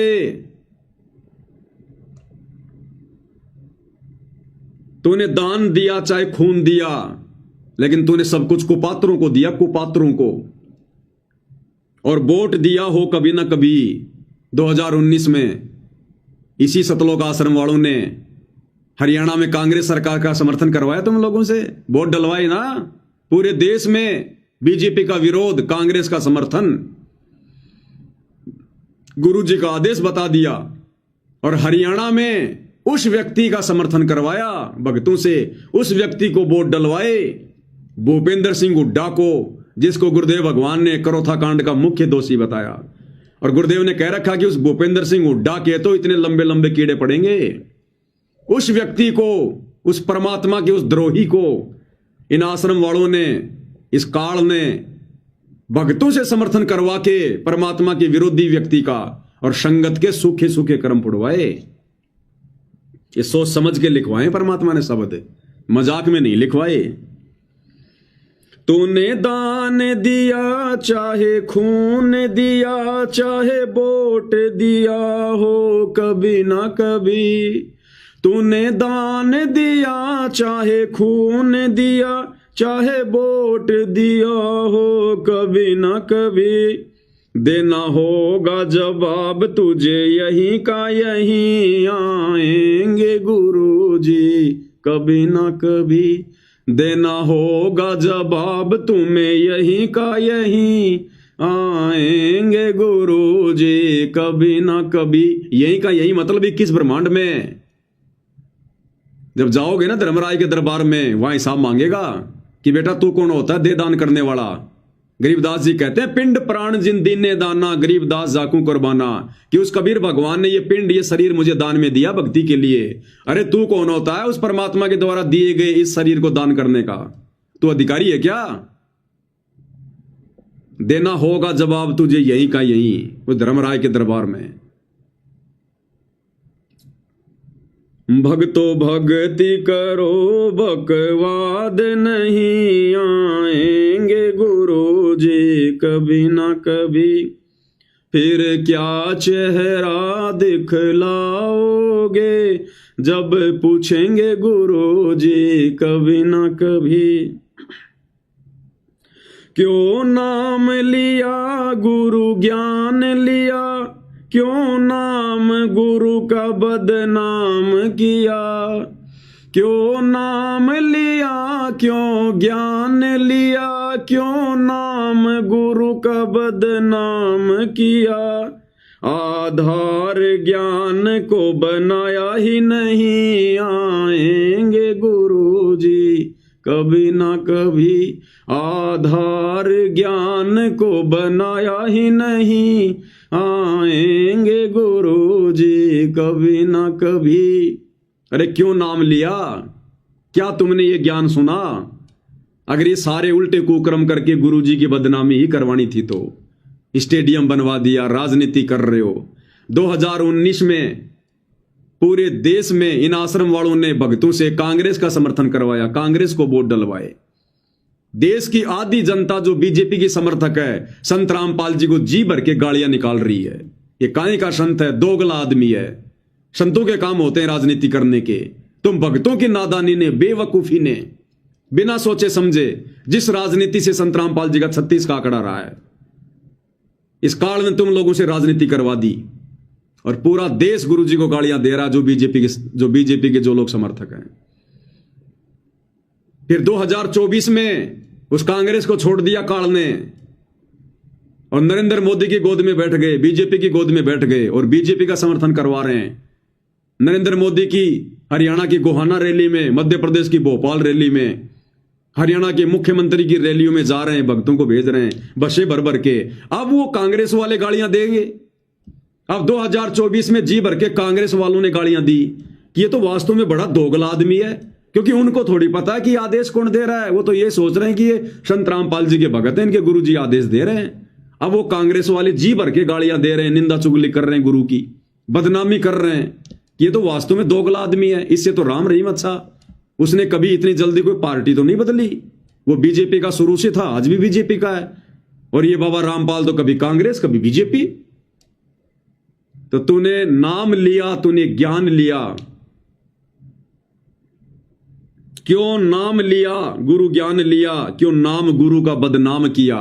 अरे आधार ज्ञान को बनाया ही नहीं, आएंगे गुरु जी कभी न कभी।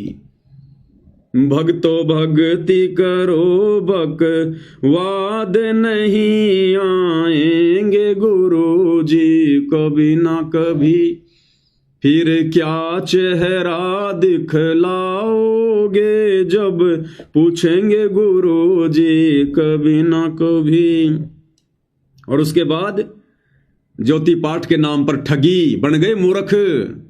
गुरु कह के थक गया कि गुरु बिन दान पुण्य जो करही, वो मिथ्या हो कबू न फलही।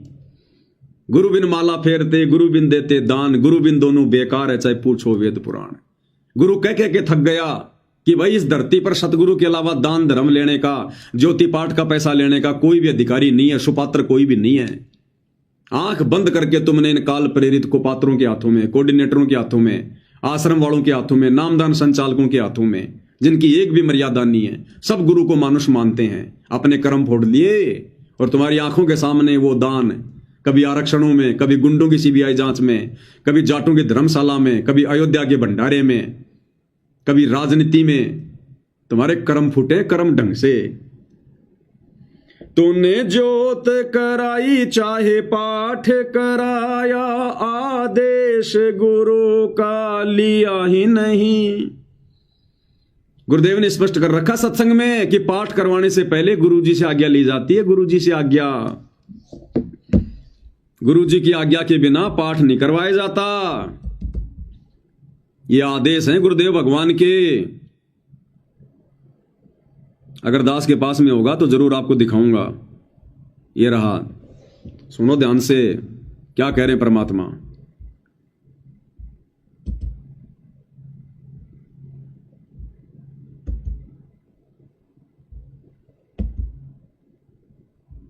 बिन दान पुण्य जो करे।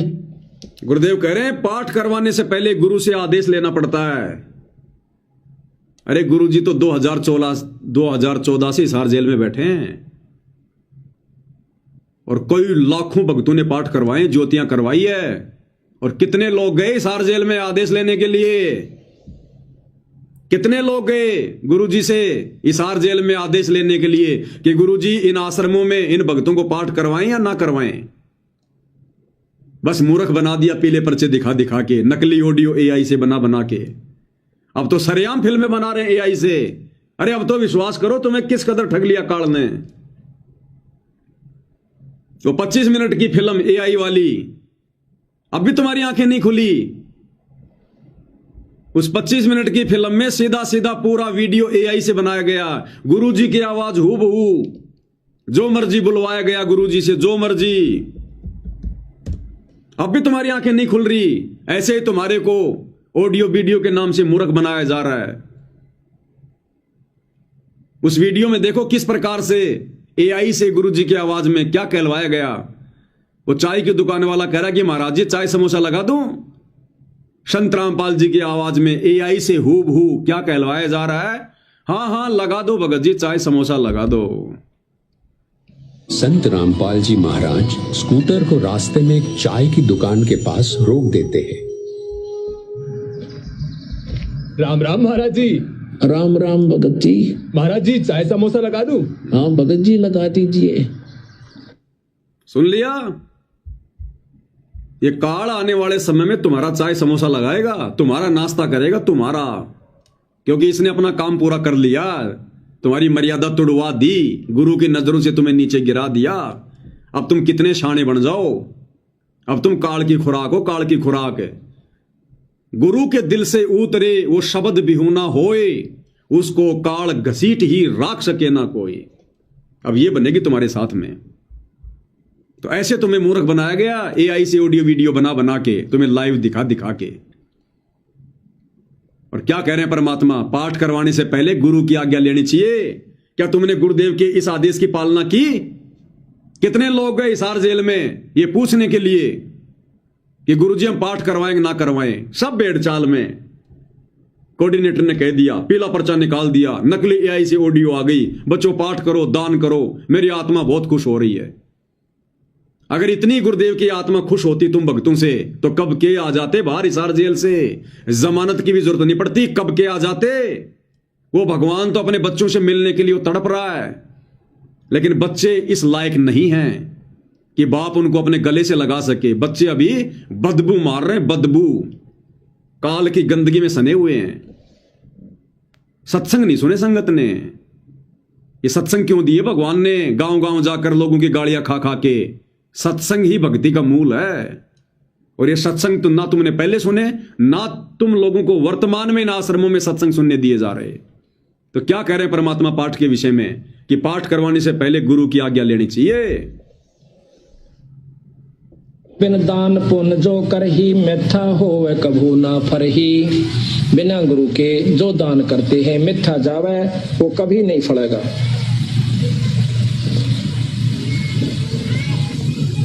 गुरु बिन होम यज्ञ जो साधे और 10 मन पातक लागे। गुरु बिन कोई पाठ कोई हवन ये नहीं करवाना चाहिए, गुरु की आज्ञा लेकर फिर करवाना चाहिए।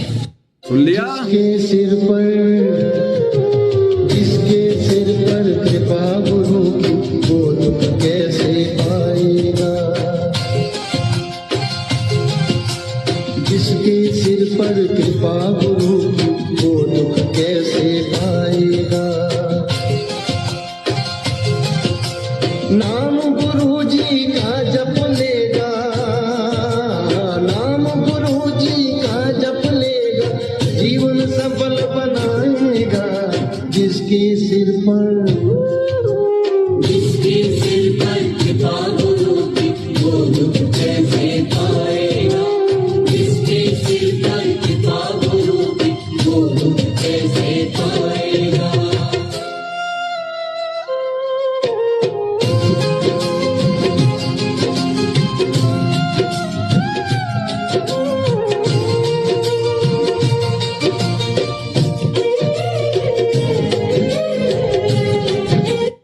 ऐसे वीडियो बना बना के तुम लोगों को समझाया करते थे, ऐसे वीडियो बना बना के दिन रात आंखें फाड़ फाड़ के। हमारा कोई स्वार्थ नहीं है, हमें तुम ज्योति पाठ और दान के पैसे नहीं दे रहे आश्रम वालों। हर प्रकार से परमात्मा ने वीडियो बनवा बनवा के तुम्हारी आंखें खुलवानी चाहिए, लेकिन परमात्मा कहते हैं गधे की आंख में अगर कोई घी डालता है ना तो गधा सोचता है कि मेरी आंख फोड़ना चाह रहा है, क्योंकि उसमें इतनी बुद्धि होती है, इतनी, जिसकी जितनी बुद्धि उतना ही समाए, उसका बुरा मत मानियो, बेचारा अधिक कहां से लाए। तो मालिक ने कोई कमी नहीं छुड़वाई अपने सत्सेवक बच्चों के माध्यम से तुम आश्रम वालों की आंखें खुलवाने में। तो पाठ के विषय में क्या सुना आपने, एक बार फिर से सुन लो। गुरुदेव कहते हैं पहले गुरु की आज्ञा लेनी चाहिए, उसके बाद में पाठ करवाना चाहिए। बिन दान पुण्य जो कर ही मिथ्या होवे कभू ना फरही। बिना गुरु के जो दान करते हैं मिथ्या जावे, वो कभी नहीं फलेगा।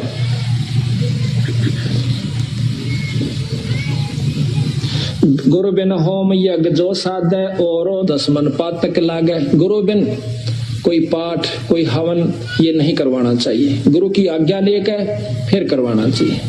आ गया समझ में? सिर पर लिया गया किसी ने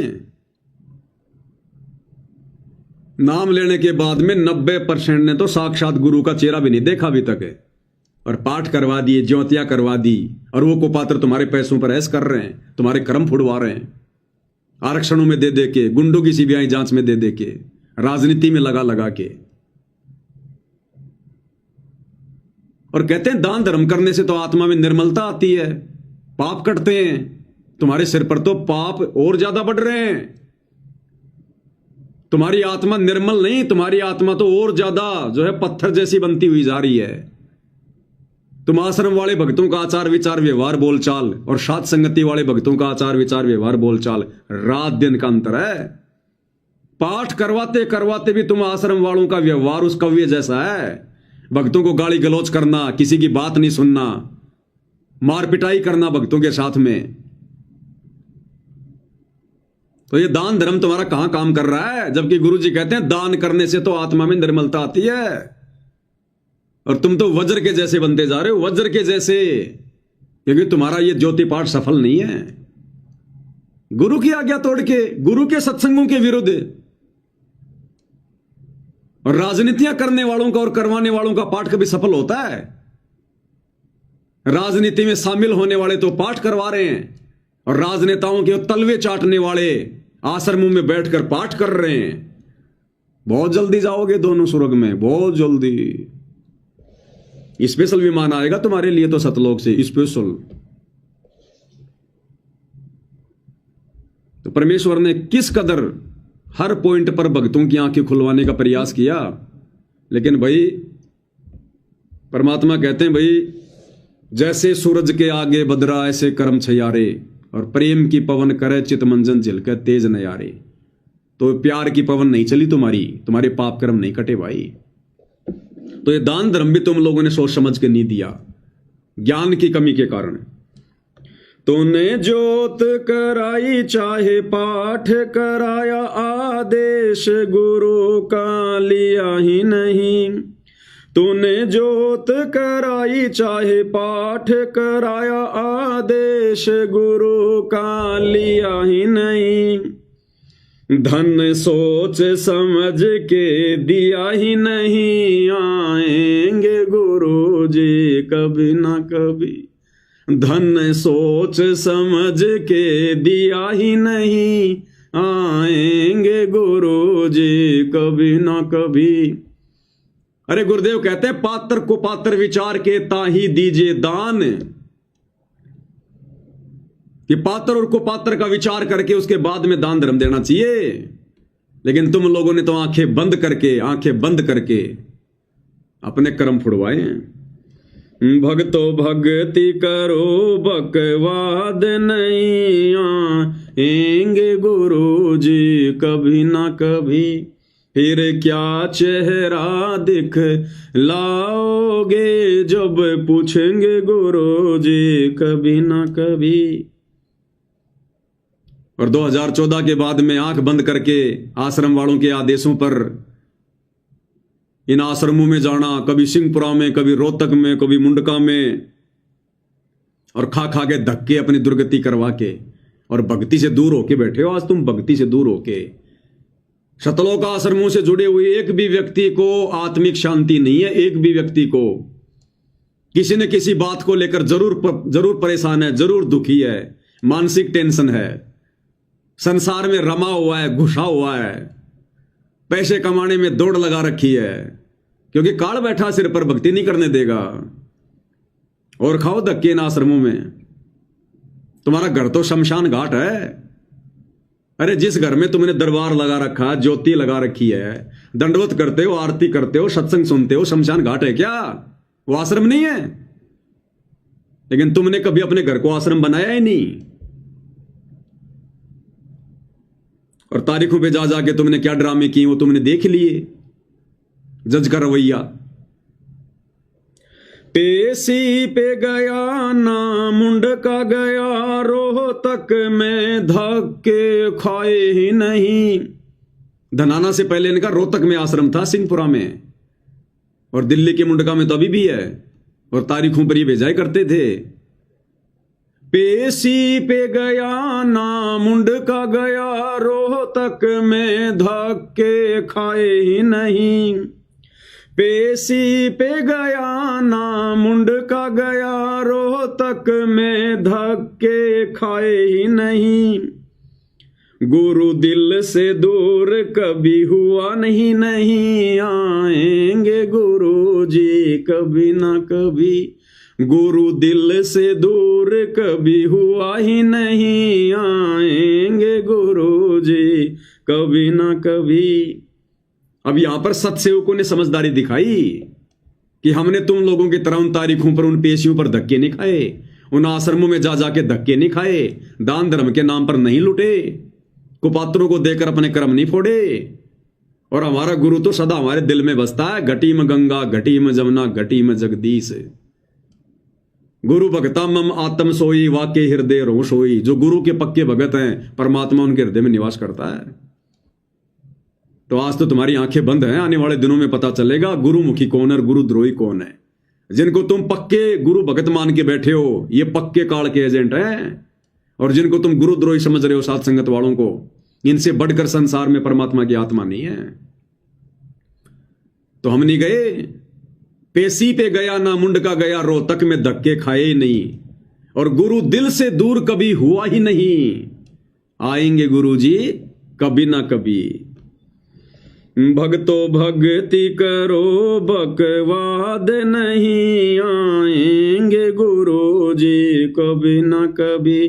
फिर क्या चेहरा दिखलाओगे, जब पूछेंगे गुरु जी कभी ना कभी। और आगे परमात्मा ने जो लिखवाया आज से 3 साल पहले, ये 3 साल हो गए शब्द को लिखे हुए, जब दास हिसार जेल में था। परमात्मा दास को प्रेरणा करते थे कि ये संगत के कर्म फुड़वाएंगे गुरुजी के परिवार वाले, ये गुरुजी का परिवार। और देख लो इन 3 वर्षों में सबसे ज्यादा कुकर्म, ये राजनीति वगैरह, आन उपासना, परशुराम की जयंती, ये सारे कुकर्म इन्होंने पिछले 3 वर्षों में किए। परिवार गुरु का भरमाएगा तुझे, मर्यादा तोड़ मरवाएगा तुझे। परिवार गुरु का भरमाएगा तुझे, मर्यादा तोड़ मरवाएगा तुझे।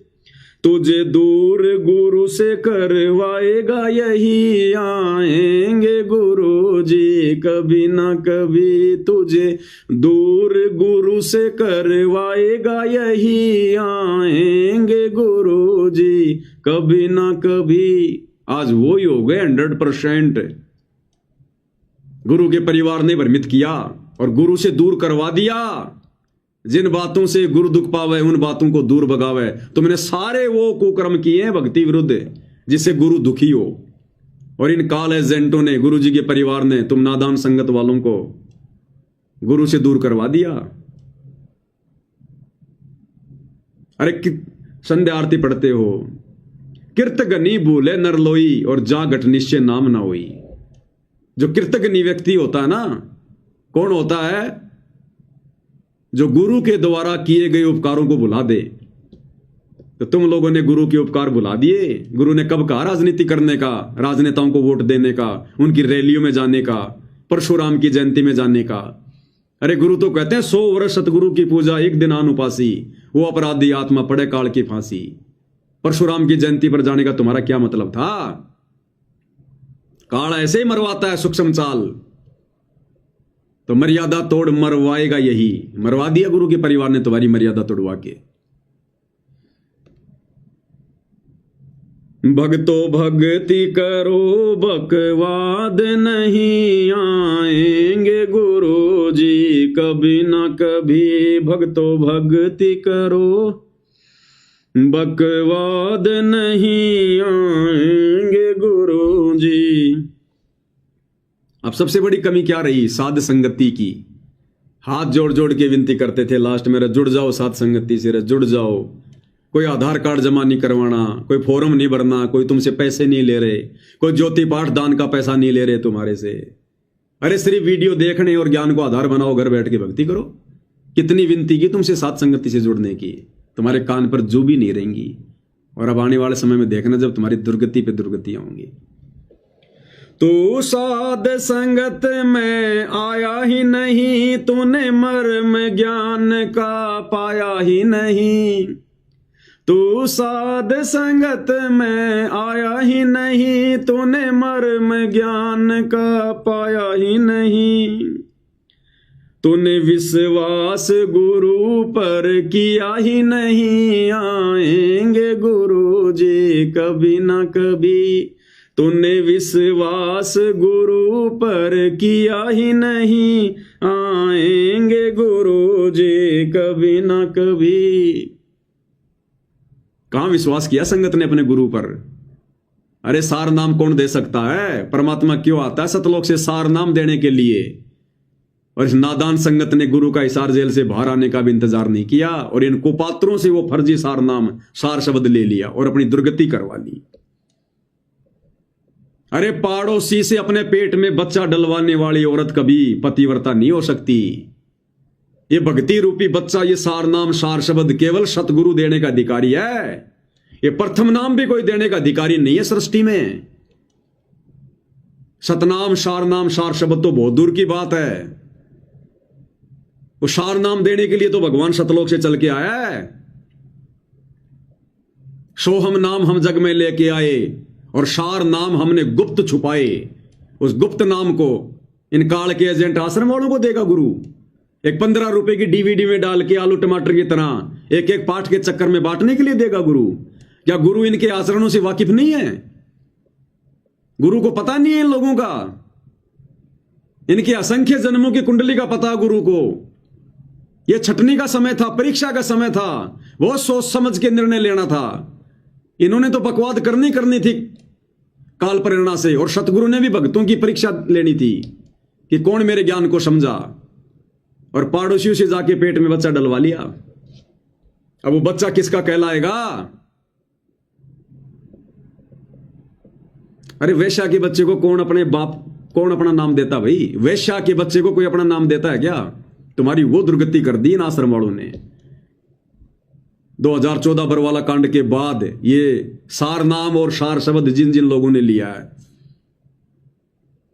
प्रथम नाम और सतनाम तक तो कोई बात नहीं, लेकिन सार नाम और सार शब्द जिन जिन लोगों ने लिया है उन्होंने अविश्वास प्रकट किया है कि ना जाने गुरु जी आएंगे कि नहीं आएंगे। अरे गुरु फिर यहां पर बाजरे की रखवाली करने आता है क्या? भेड़ बकरियां जो है चराने आता है क्या? अरे सार नाम ही तो देने आता है जो संसार में नहीं होता। भक्ति के मंत्रों का आविष्कार करके अपने भक्तों को देने तो आता है। वेद नहीं पढ़े क्या? जब गुरुजी ने पढ़ाए सो रहे थे क्या?